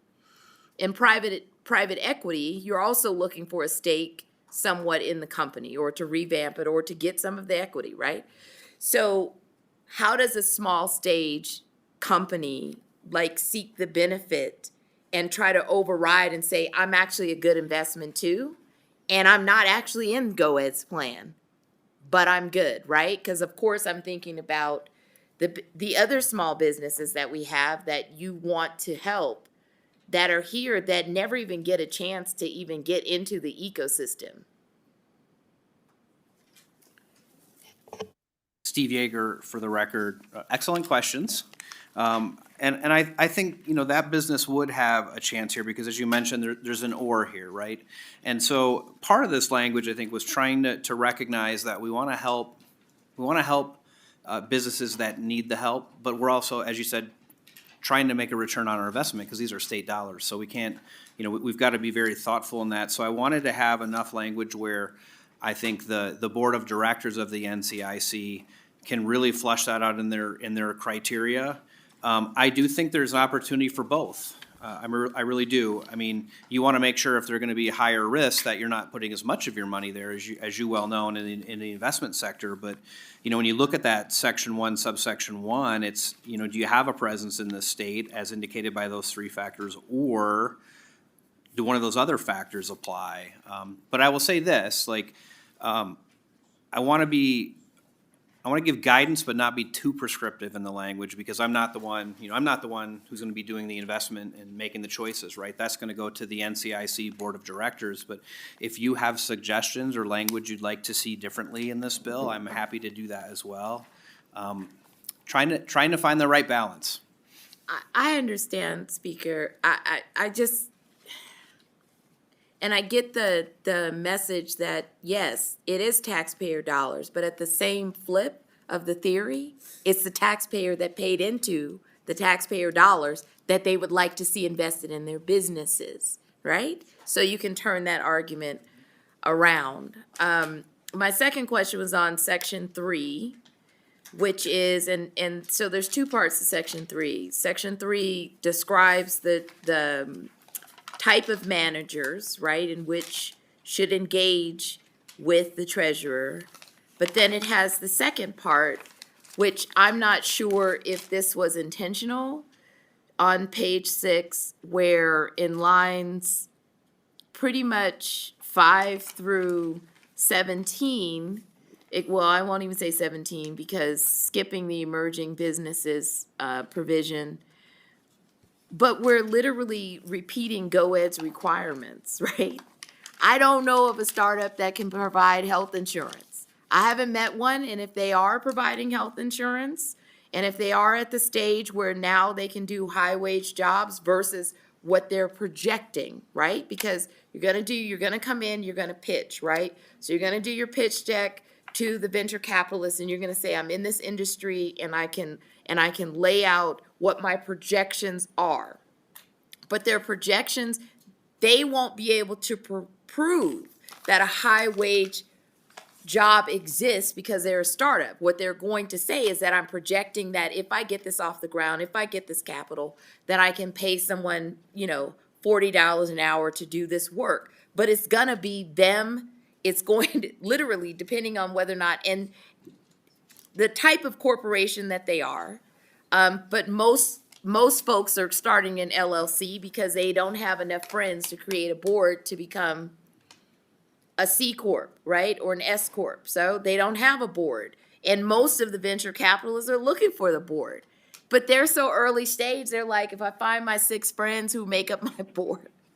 Literally, it's this game of, are we falling into the trap of flipping them back into a GOED design, which is eliminating them from the first place?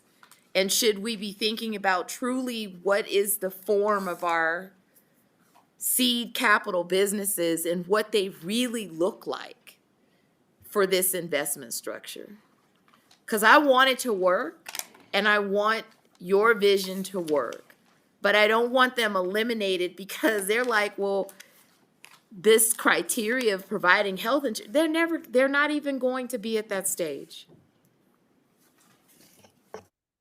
Steve Yeager for the record. Appreciate the question. I mean, I guess I'd make a couple of notes. Number one, the NCIC cannot invest in this way right now, right? So this is a closed path for these businesses. So I want to make that front and center, right? So we're trying to open it up a little bit. I think I understand the point that you're making. Perhaps it's too prescriptive there.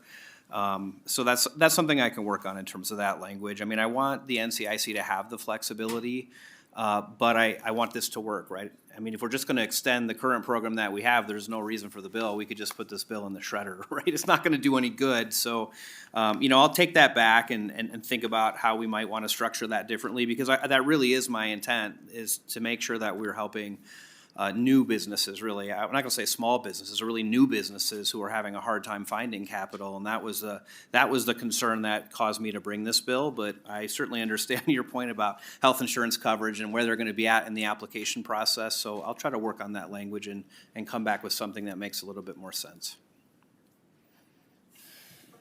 Senator Krasner, please. Thank you, Chair. Thank you, Assemblyman Yeager and Mr. Sealing. My question is, you said that we're using the permanent school fund and you're hoping to expand that to loans that are between $5 to $10 million. What happens if a company defaults and they can't repay the loan and the business folds? How does the state of Nevada get that money back? Steve Yeager for the record. So a couple of things I'll note. The permanent school fund, you didn't ask this question, but the current balance, at least the most current balance we have is actually from 2023, just due to some reporting delays. The permanent school fund is about $500 million, and that money just sort of stays in that account. It's not used for, the interest from that account is used to fund education. So right now, $75 million of that is already segregated to be used and invested by the NCIC. So we're not changing that. Like, the structure is the same. I think your question really is like, what remedy does the state have if a company defaults?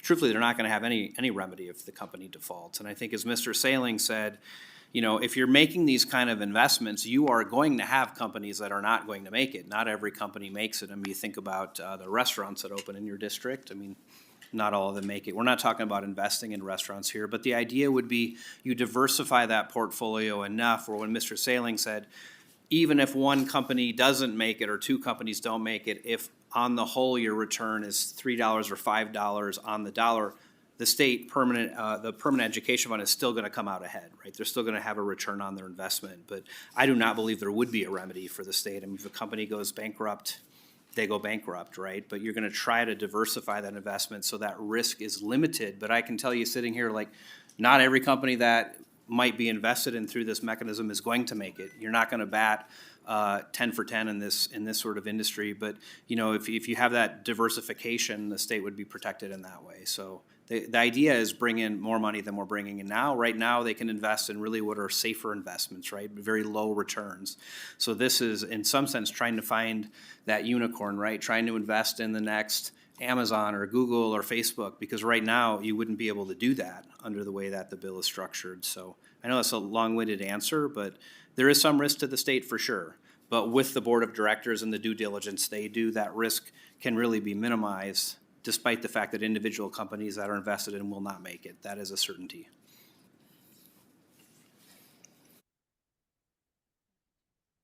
Thank you for that answer. Does the state try to recoup the money? I mean, $10 million is a lot of money from the state education fund. Steve Yeager for the record. I can try to get the answer for you. The kind of investments that the NCIC board makes now, I don't believe like that really happens, right? Because they're really safe investments. It's like putting your money in a savings account. Like, you know, unless the entire financial market collapses, you're going to make some money, although it's going to be very little. But, you know, I would imagine the state would use whatever remedies they might have, right? If a company went into bankruptcy, they're going to go through that procedure. The state would be a creditor and likely would line up with everybody else. So I believe that effort will be made, but I can find some more information. I'll talk to the NCIC board and see how they would try to deal with that. In addition, I should note, you know, when they decide to invest, it's not just the state says, here's your money. There's a whole contractual relationship that happens there. Documents are signed. So this is not just like they're handing out money. It's a very sophisticated business transaction. So my guess would there would be as much protections as you could possibly get in this kind of a transaction and in that paperwork that would be signed with the business. But I'll try to get that information for you. I can probably find like a sample contract of something that's used now. And I don't know if Mr. Saling, you can jump in if you have something to add as well. I don't want to freeze you out. So. No. Thank you, Speaker Yeager. So there's really three different types of investments that are made in these companies. One is something called a convertible note, which is a loan. And if you are a debtor and you have a convertible note, then you have the remedies that are available to any debtor in the organization. Sometimes you'll get a piece of your money back based on what the assets of the company. Sometimes there's, other remedies for a debtor. The other two instruments that are usually used, one is called a SAFE. That is a simple agreement for future equity. And that's a note that converts into equity when the price or the value for the company is finally established. Those two types of instruments, the convertible note and the SAFE, are usually used in very early stage companies, in the pre-seed and the seed stage companies. Once the companies get more mature, then you're actually buying generally preferred stock in the company. And that's an equity instrument. And if the company does go out of business, you are in the same position that every other equity holder is in, except that you have a slightly higher ranking in the order of things because you've got preferred equity versus common stock. But usually if a company goes out of business, the equity holders are not left with much. The debtors can recover some of the money that's put into them. But as the speaker talked about, it's really in the pool of investments that you're trying to make your return rather than counting on every single company to make a return, which is one of the reasons why you see such a large multiplier on your money, because you know that no matter how good you pick, no matter how good everybody's intentions are, and no matter how much due diligence you do, that inevitably there's going to be a portion of your portfolio that just doesn't make it. And if you're picking well and you're picking in good areas of the economy, then we should be able to have the same kinds of returns that most of the other venture capitalists out there are making, and hopefully better. Senator, I just want to make sure you didn't have an additional question. Great. Next, we'll go to Senator Daly. Thank you, Mr. Chair, and I'm glad I made it back. You would have been happier. You would have been happier if I didn't. So I'll start out with sometimes friends have to fight, right? So in section 1, sub 1C, where we're talking about the economic development pursuant to 231, et cetera, basically that's developed by GOED, if I'm correct? Huh? Steve Yeager, for the record. Senator, I did submit the 5-year comprehensive economic development strategy as an exhibit on Nellis. So this is the document that's being referred to in the section that you're referencing. Developed by GOED? Correct, developed by GOED. How often does GOED get to change it? How current is that one? Steve Yeager, for the record. This one is from December of 2023, so about a year and a half ago. I am not sure how often they relook at this. It's very comprehensive, but I can find an answer. I can get an answer for that for you. But it's completely within GOED's purview? Steve Yeager, for the record, unless we said otherwise in the language, but the way that it's written right now, it would be in GOED's purview, but we certainly could change that. It would be delegating otherwise legislative authority to GOED. Steve Yeager, for the record, I'll disagree with that a little bit. I don't think we're delegating authority. I mean, the NCIC already exists. What we're allowing in this bill is additional types of investments. We are saying that, you should be engaging in an industry that's in this plan to get the benefit of that investment, but we're certainly not mandating, for instance, that NCIC actually make that investment. It would still be up to them. So I'll push back a little bit on that. I think, but we could change it if you don't like that provision, we could find another way to say that. Understood. My point I'm trying to get to is that if it's in GOED and they want to change it and they come up with the new plan, basically there's going to be no sector or industry, except for maybe gaming, that's not going to end up in this plan that we would potentially invest in. But concerns over delegating anything to GOED. Everybody knows I'm not a big fan. So the next part or question, and I have several issues here. When you change the qualifications of the board from 10 years experience to demonstrated seems very subjective to me versus 10 years. What would it take to demonstrate that? Would you just have to be, for instance, I see my good friend here from the Assembly who is a trustee on a trust fund for 20 plus years. Does he have demonstrated experience on that? And I think under that language, he would absolutely qualify. if somebody wanted him to qualify, he would. Steve Yeager, for the record. Appreciate the question. You know, I don't know if, I guess it wasn't this committee I presented in front of, but, you know, recently presented a bill about, you know, eliminating college degree requirements for state jobs because real-world experience sometimes can be more valuable than a college degree. And I sort of see this as the same way, right? I mean, I think whatever we put in there in some sense is going to be arbitrary. We can say 10 years, we can say 5 years, we can say 15 years.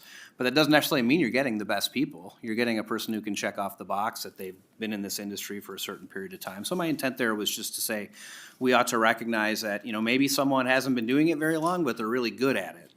And that's through their demonstrated success in what they're doing, and I wouldn't want to exclude that person from the board of NCIC just because they don't meet a tenure requirement. Understood. Still subjective, though. I mean, quite subjective. So the next part, subsection B there, where you want to change the makeup of the board and remove the chancellor of the Nevada System of Higher Education, and this is the state permanent funds, right? State permanent school fund, at least someone associated with education. And in my view, someone that is much more independent than the executive office of executive officer of economic development within the governor's office. From my point of view, that just then gives, in my point of view, the governor 2 appointments to the board. And so significant problems with that, as you said. I already have my misgivings about GoEd in the first place and some of the things they do. Some of their approval process and various things is outside of anything we can do. They can do rubber stamp what they want. So giving more power to anyone in GoEd and another appointment, in my view, to the governor, I don't think benefits what we're trying to do with this. You can respond if you like. Steve Yeager, for the record. I'm getting the sense you don't like the bill much, Senator Daley. Sometimes friends fight. Which is okay. I'll tell you, I had some pretty robust discussions about that provision with Assemblymember DeLong.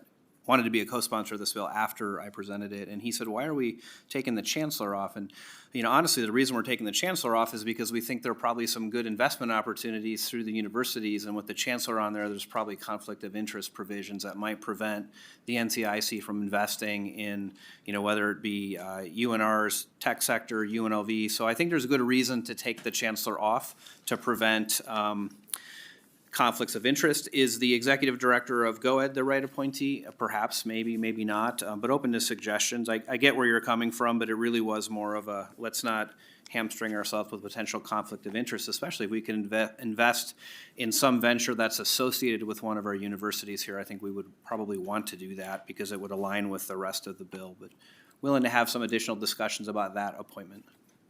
And thank you for that, but I'm struggling to see where, when I go back to section 1 and, you know, being domiciled in the state, certainly there, headquartered in the state, significant percentage of employees residing in the state, and you talked about research or some investment at the university. I'm trying to find hard where we're going to be investing in a middle stage or an early stage business that's associated that closely with the university. It's something I'm just not seeing that nexus here. So I would disagree with the argument you're making there, but friends can fight. And you're right, I probably don't like the bill much. So the next portion I got a question, section 3. So the corporation, and you were calling NCIC, what is that acronym for? Steve Yeager, for the record. So let me find my initial notes. So, okay. So when the enabling legislation was passed in 2011 in Senate Bill 75, and that became known as the Nevada Capital Investment Corporation. So the acronym NCIC covers that as envisioned in Senate Bill 75 from 2011. So the Corporation for Public Benefit and the NCIC that you're talking about is the same thing. So I think the significant change there that we're making, and the way I understood this before, and I'll have some questions about the State Permanent Fund in a minute, when we did pass, I think, what'd you say, 75, AB or SB, whichever it was, was probably a mistake. No, I'm kidding. I think I remember the bill and having some of these very discussions.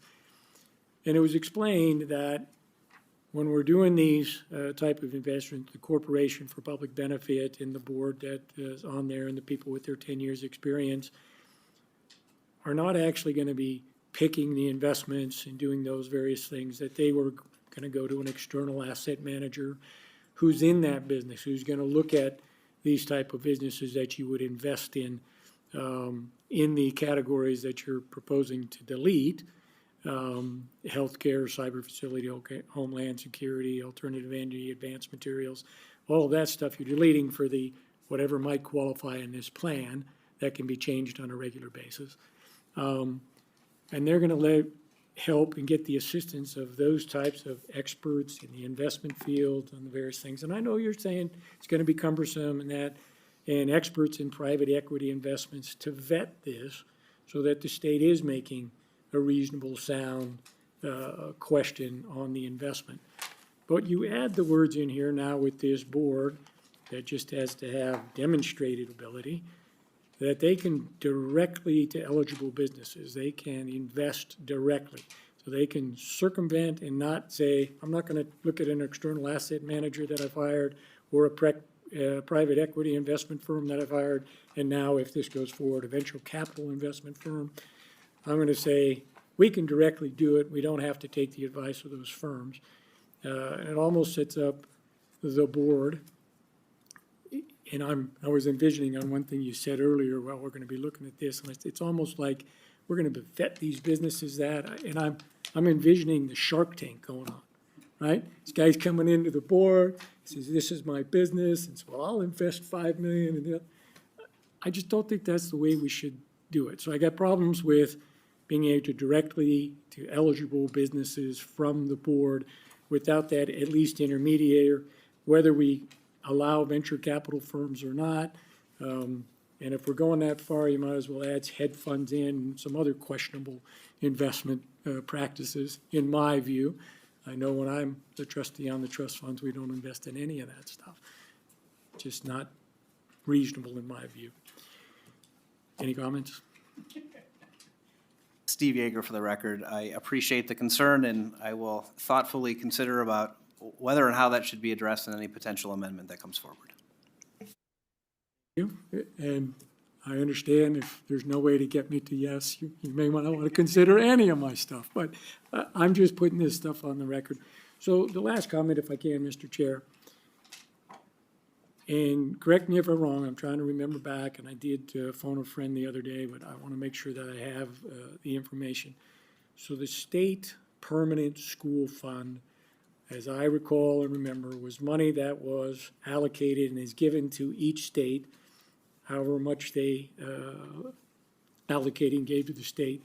And the state is not allowed to actually go out and spend that money directly. It's meant to be for investment. And then whatever interest we might make off of that is what can be spent on education. So the money that was originally in there has to be preserved. And if we go below or lose money or it's mismanaged in some way, anything we do make off of that has to go to pay it back and make it whole before we can have interest going forward, which is, I believe, tell me if I'm wrong on any of that, which is, I believe, why we have a more conservative method and investment policies and practices. And when we did this $75 million to try to say, hey, we're going to experiment to doing this, have we lost money? Have we made money? Or we're just not making as much as you want? I don't know. I'm just saying it's conservative for a reason. Steve Yeager for the record. I think you are mostly accurate, Senator, with what you were saying. I do have some additional information about the State Permanent School Fund, just in case anyone was wondering. It was established by the legislature in the late 1800s. It is in our Nevada Constitution, and the monies are hereby pledged for educational purposes, and the money therefrom must not be transferred to other funds for other uses. So indeed, it is the interest that is used to fund education, but the amount, the account itself is not spent. I'll note that initially in 2011, when SB 75 was passed, it was a $50 million essentially carve-out that could be used. It got increased to $75 million in 2021 by the legislature. But as far as I know, I'll check this, but I don't believe NCIC has lost money on any of the investments they do now, exactly because it's conservative, I think. And so, I think there are reasons to make it conservative, but I guess I'll just note a couple of things. Number one, I still think that NCIC would invest in conservative investments, right? You think about your own investment portfolio, you want to have that sort of standard of, I'm going to get a return here, but every once in a while you want to take a shot at something that can return more money. And I think that was my intent here was, we've got smart people. Can we get folks in a room and say, can we put an investment portfolio together where we have a real chance of bringing in a lot more money? Because the more money we bring in this account, the more interest goes to education, with the additional benefit that it would help Nevada small businesses, new businesses. So, that was my intent. And so I think I'm trying to find the right mix. And I certainly understand if your position is it should be conservative because it's the state permanent school fund. I respect that. I think it's a very reasonable position to take. I'm just sort of looking out there to think, how can the state help businesses and also give itself a chance to maybe bring in a big return on investment? Because I think with the structure we have right now, yes, we're going to get slow and steady returns, but we're never going to invest in that unicorn company. We're never going to get the 100 to 1, 1,000 to 1 return on the investment because the law does not allow that type of investment to be made. And you never know, right? Never know. And I also know that you can't chase the market and you can't time the market. There's a lot of things that you can't do, and I'm not sure we should try. And I do know that private equity investments are more risky than other investments, and that was why there was just a small carve out for some of the stuff. So are venture capital investments. Those are not the standard type of investments that I certainly know our pension plan doesn't invest in those types of things. And I'm not sure that we should do it with the state permanent fund either. So anyway, those are my questions. Those are my issues. Those are my concerns. And thank you for your time. Next, we'll go to Vice Chair. Thank you, Chair. Thank you, Speaker, for presenting the bill. My question has to do with if someone wants to take advantage of this and maybe they've had credit problems in the past, maybe they had a bankruptcy or medical illness and they've got damaged credit. Do you think that would preclude them from participating? And that's my first question. If I may have a follow-up, Chair. Steve Yeager for the record. I don't think that would preclude them from participating. I mean, it's certainly not an excluder under any of the language in the bill. I mean, I do think that information would probably be revealed in the due diligence process, whether that's done by the directors of the NCIC or whether that is by an outside agency that's vetting. So I think it would be a consideration, but I don't think there's any blanket exclusion. And I think it would be ultimately up to the board of directors to say, do we think this is a worthwhile investment despite what might appear to be risk factors? And they would make that determination whether it's a good investment. Thank you very much. And then a follow-up, Chair. Thank you. Do you think if this passes, do you envision maybe outreach, maybe to underrepresented communities to try to avail themselves of this opportunity? Or do you think there will be any kind of education trying to reach out to, try to let people know that there's this possibility there of trying to get into business for yourself and get that venture capital? Steve Yeager for the record. I certainly think there would be, and I think from a state perspective, we would want to do that. Chair, if you would allow, I think Mr. Sailing might be a really good person to answer that because I know he has made it his mission to work on these sort of issues in the state, and so he can speak a little bit more about the ecosystem that exists now and how that information might be made available to them. Thank you, Speaker Yeager, and thank you for the question, Senator. Yes, the short answer to your question is yes. I run an organization called Startup NB, and we do a lot of entrepreneurial education. We also have some affiliated venture capital funds alongside us, and we are constantly in the community trying to find the best possible companies that we can teach the skills to, and the best possible entrepreneurs that we can teach the skills to, and then taking from that group out and making investments in the best of that bunch.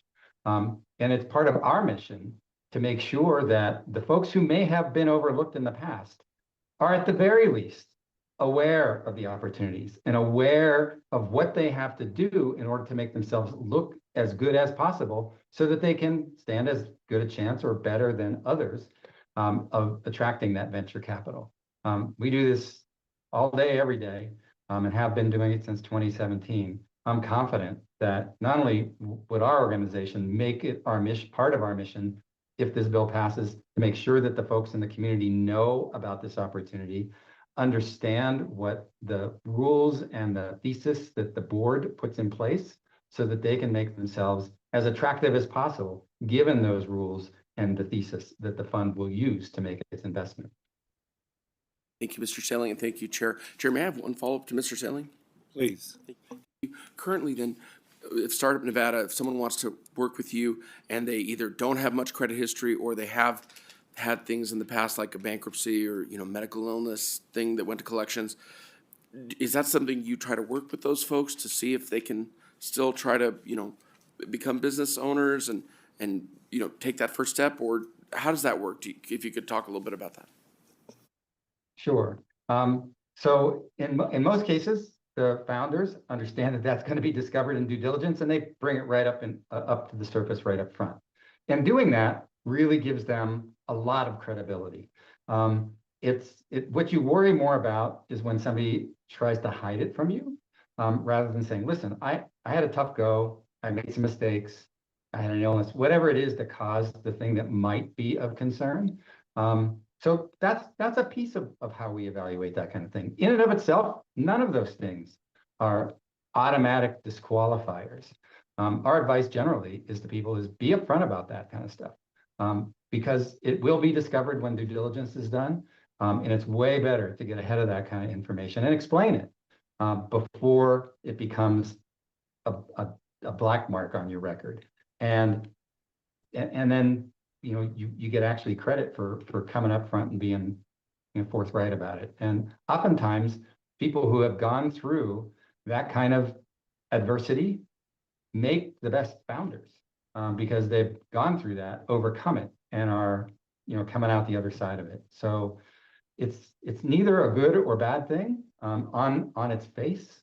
It's just part of the overall thing that you consider when you're trying to make an investment, not only in the business that they're presenting, but in the person who's representing that business. Do they have the gumption, the wherewithal, the grit to make this business succeed? Because you're investing in them in the business, and it's our obligation as venture capitalists and this board's obligation as the keepers of our clients' capital to make sure we're returning that capital 2 or 3 or 4 times more than what they put in our trust. So we have to consider all of that. And again, sometimes that's an advantage. It's not always something that's a bad thing, like a bank would look at it. We're not a bank. These funds don't look at the same way the banks do. Thank you. I appreciate the answer, Mr. Sailing. Thank you, Speaker. Thank you, Chair. And we'll go back to Senator Neal.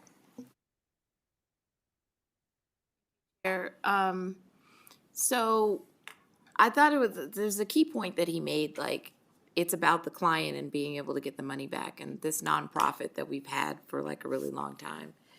Is the client still Nevada, or is the client the treasurer's office who is investing in these venture capitalist groups who then are putting their money forward for the benefit of this? Well, I don't even know if it's for the benefit of the state, because it's really for the benefit of them. I mean, because you're only going to invest if you're going to get your money back, and so we get some of it. Steve Yeager for the record. I mean, I think the way to look at it is the beneficiary has to be the state. I mean, the state ultimately is the client. That's where the fiduciary duty lies with NCIC. But, I won't put words in the mouth of Mr. Sailing, but I think what he's envisioning is when NCIC is looking to invest in a company, I mean, they've obviously got to say that company's not their client, but that is an investment opportunity. So do they have confidence in the person who's running that company? Do they have confidence in the business plan and the business model? But obviously, I shouldn't say obviously, but always, the duty is to the state, because they are the taxpayer dollars that are sitting there. And so, That's the way that I would see it, right? And if the investments are terrible and they're not returning, then obviously we're gonna have issues, but I don't envision it being like that. I think, but as you know, like, a person can really make a big difference, right? I mean, to go back to Senator Daley's point, I'm a big fan of Shark Tank. I get caught watching it some evenings, and I watch more episodes than I should. And, you can just tell when someone brings it, right? They've got the energy, and maybe their concept isn't the greatest, but you just look at them and you know the person's a fighter and they have grit and they're going to make it. And so, maybe that makes you more likely to invest. Although I think if you're, Mark Cuban, you're in a little bit of a different situation than the NCIC is, because that's your own money out of your own pocket. So you can probably take risks that the NCIC just would not take. And just final, because I know you want to get up. Are we distinct? No, you don't. I'm hoping that our plan is to distinguish this from the Battle-Born Venture Fund, which is our capitalist venture fund under GoEd, and then we also have our accelerator, Apex.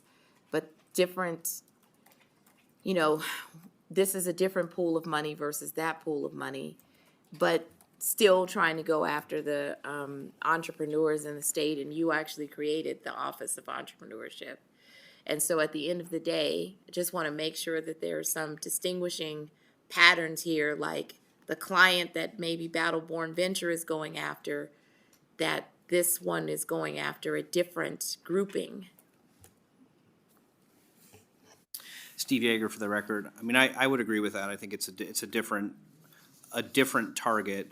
And to your point, I was proud to develop the Office of Entrepreneurship, and through those conversations, this is the one point that I keep coming back to when I talk to folks around the state, is we just can't find early stage capital. And without that, you just have like zero chance of succeeding, right? So I'm trying to fill a gap with money that already exists, so we don't have to find new money.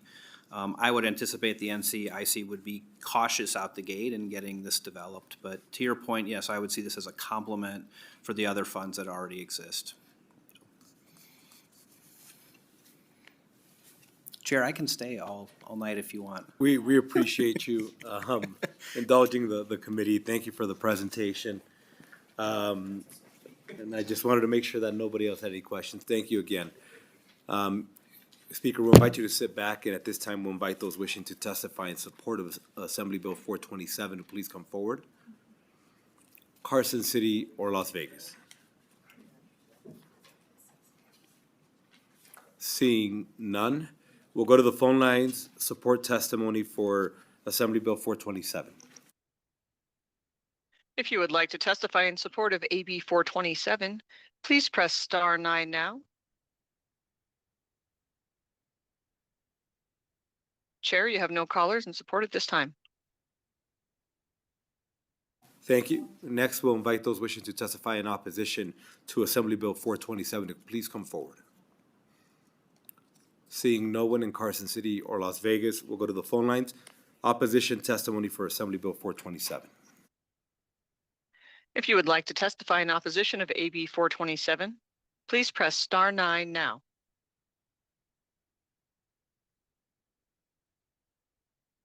Chair, you have no callers in opposition at this time.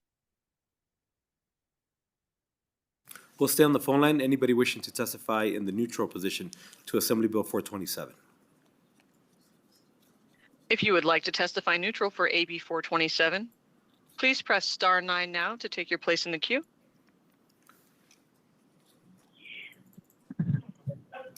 Hi, this is Katrin Ivanov, Ivanoff. I've been having trouble with the phone today, probably because of the heavy winds. I am calling to testify in opposition. Can I please continue? No worries. We'll switch your testimony to opposition. Please continue. I am opposing this bill for several reasons, but I want to know, is there provision in the bill that actually makes sure that government employees or people that are associated with giving away the money are not eligible to get this money, and their families as well? Cousins, immediate family. because I still have a bad taste in my mouth from the Christmas bill when it went to charities, and I'm not against charities, but it went to a bunch of charities when the legislatures were on the board of those charities, and then they got salaries, quite a big amount of salaries. They give $250,000 to a charity, and they give $150,000 salary. So they just voted themselves money from the taxpayers, and I want to make sure that there is some kind of an amendment that makes sure that does not repeat that situation. Thank you very much, and have a lovely day. And thank you for joining us. Now we'll go back to neutral testimony for Assembly Bill 427 over the phone. Chair, you have no more callers at this time. Thank you. Is there anybody else wishing to testify in the neutral position, Carson City or Las Vegas? Seeing no one, Speaker, any closing remarks? Speaker said no closing remarks. Thank you again for joining us, and thank you for joining us via Zoom. With that, we'll go ahead and close out the hearing on Assembly Bill 427. And we'll move to our last bill presentation, Assembly Bill 325. Assembly member, welcome.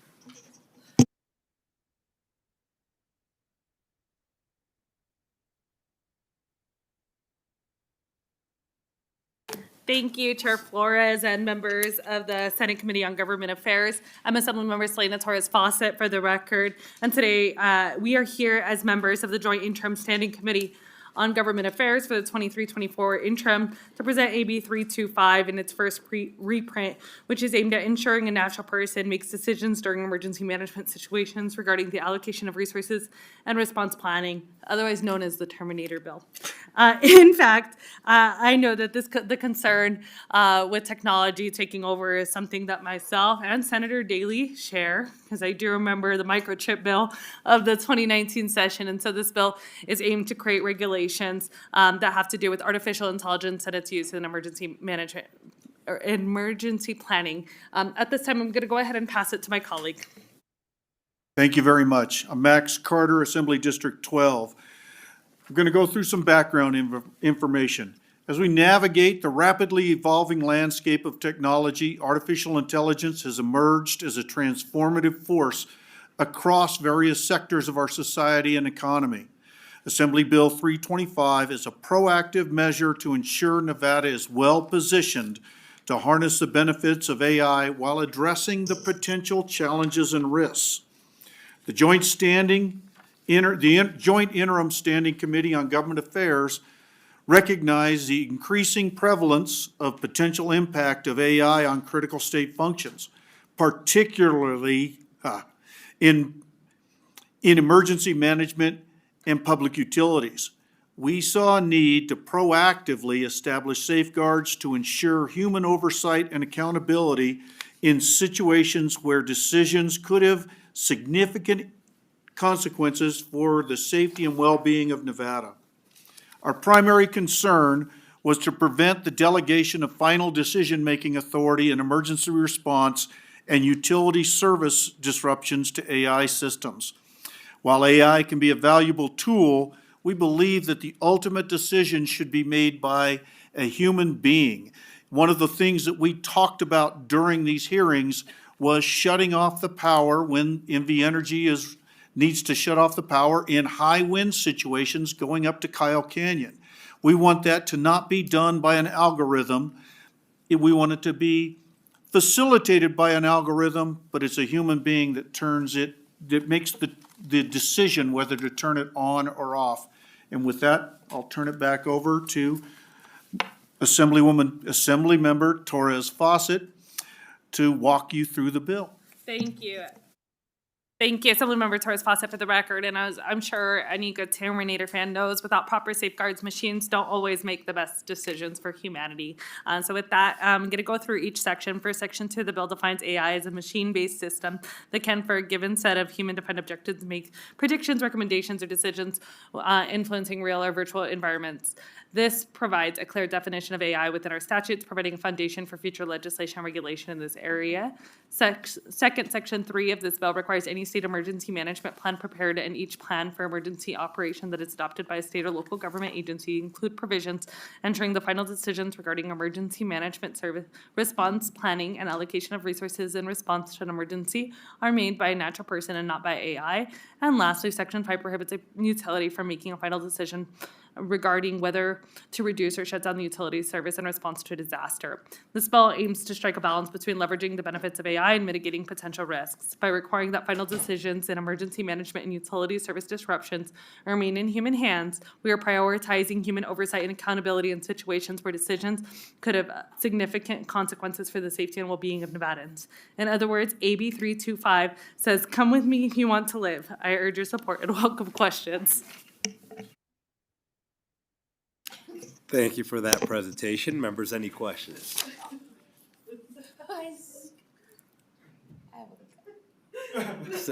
Senator Ellison, you have an AI question? No, I don't. You sure? Elko doesn't want to use AI? No. Okay, fair enough. We'll go to Senator Neal.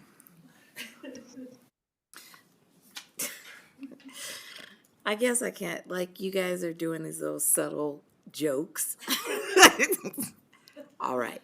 No, but I actually appreciate this bill. I mean, because I think one thing we found out, like in COVID with the smart cities in Denver, like they said one of the, it was hacked, but that the vulnerabilities were in the emergency systems, right? And so there was a lot of, it actually opened the eyes of a lot of folks around, you know, the vulnerabilities, how do you train the AI model, what specifically goes into that system, and then how do you actually prevent that attack once you open it into an AI, where they actually can control the streetlights, the cameras, and everything else. And that was a part of what we learned just in COVID, right, with smart cities. And so, great bill, limit their behavior. Yay. Thank you, Senator. It's not too often that I hear a compliment from Senator Neal. So I was a little scared after the last bill hearing. Assemblymember Torres Fawcett for the record. And to that point, this was a recommendation too from the Gwynn Center policy recommendations on AI. That's where this bill was taken from, and how this bill came to be an interim committee bill. So with that, with your comments, you know, I'm sure, I have no doubt that we'll be back for a work session. Next, we're going to go to Senator Krasner. Oh. Senator Daly, you called them out. Thank you, Mr. Chair. I'm not sure that I actually have a question on this, and I'm glad that you'll be back. Try not to kill every cop in the building, though. It goes back in time to another movie. If you're going to that, you might be too young to remember War Games. And we had to teach the computer how to play tic-tac-toe for it to learn that global thermonuclear war was a no-win scenario, right? I don't know if you recall or not, but, and Skynet is coming. Thank you for the question, Senator Daly. Skynet has not informed me of such a movie, I believe it is, War Games. So no, I'm not familiar with War Games. That is definitely before 1995. Probably. Matthew Broderick and Ali Sheedy, but anyway.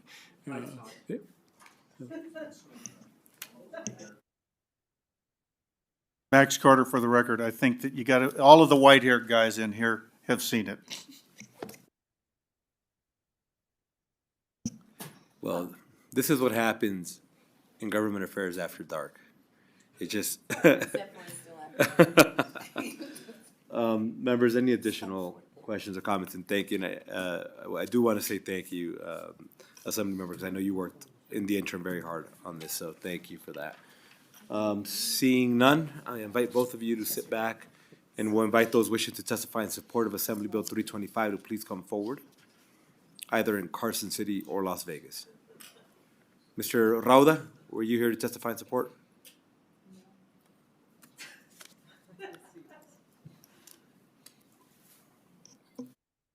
He's probably from the year 2050.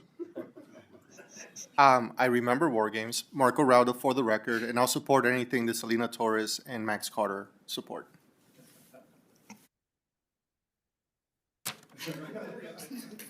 Seeing no one else coming forward, at this time we'll go to the phone lines for those wishing to testify in support of Assembly Bill 325.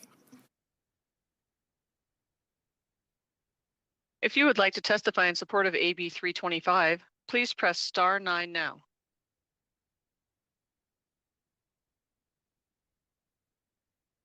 Chair, you have no callers in support at this time. Thank you. Next, we'll go to those wishing to testify in opposition to Assembly Bill 325, Carson City or Las Vegas. Seeing none, we'll go to the phone lines. Opposition testimony for Assembly Bill 325. If you would like to testify in opposition of AB 325, please press star 9 now.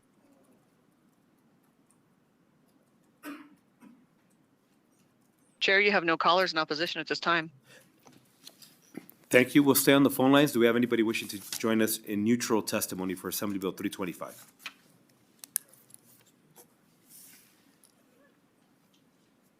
If you would like to testify neutral on AB 325, please press star 9 now.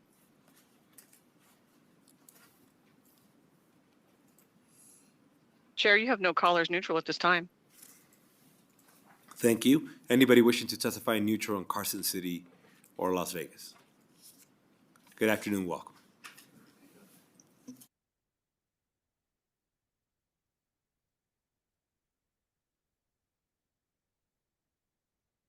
Chair, and to the committee members, I do remember war games.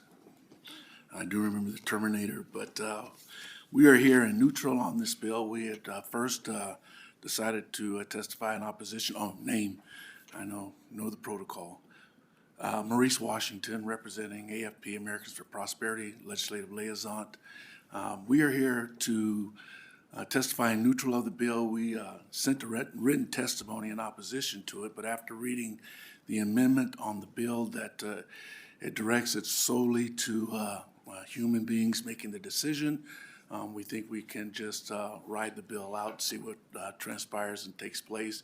We appreciate the fact that the amendment allows human intervention and solely to make the final decision, but we don't want to discourage innovation and creativity, and we think AI has a place for us in our society and moving forward. So we're in neutral.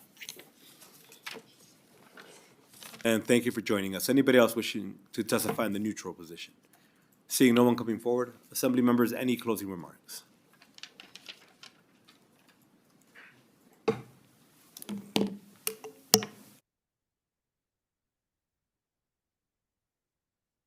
Assemblymember Torres Fawcett, for the record, thank you for hearing this presentation. I know that the chair had reached out to me asking about Mr. Hajadi's position. I will be talking to him after this hearing in order to ensure he supports the bill.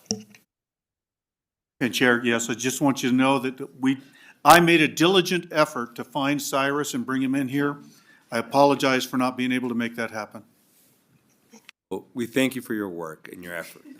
And with that, we'll go ahead and close out the hearing on Assembly Bill 325. And we'll move to the very final item on the agenda. Anyone wishing to join us for public comment, Carson City or Las Vegas? Seeing no one stepping forward, we'll go to the phone lines. Public comment, please. If you would like to participate in public comment, please press star 9 now.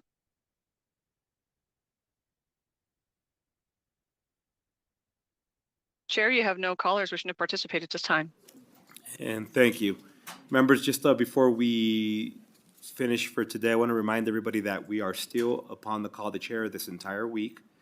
And it is upon adjournment of judiciary.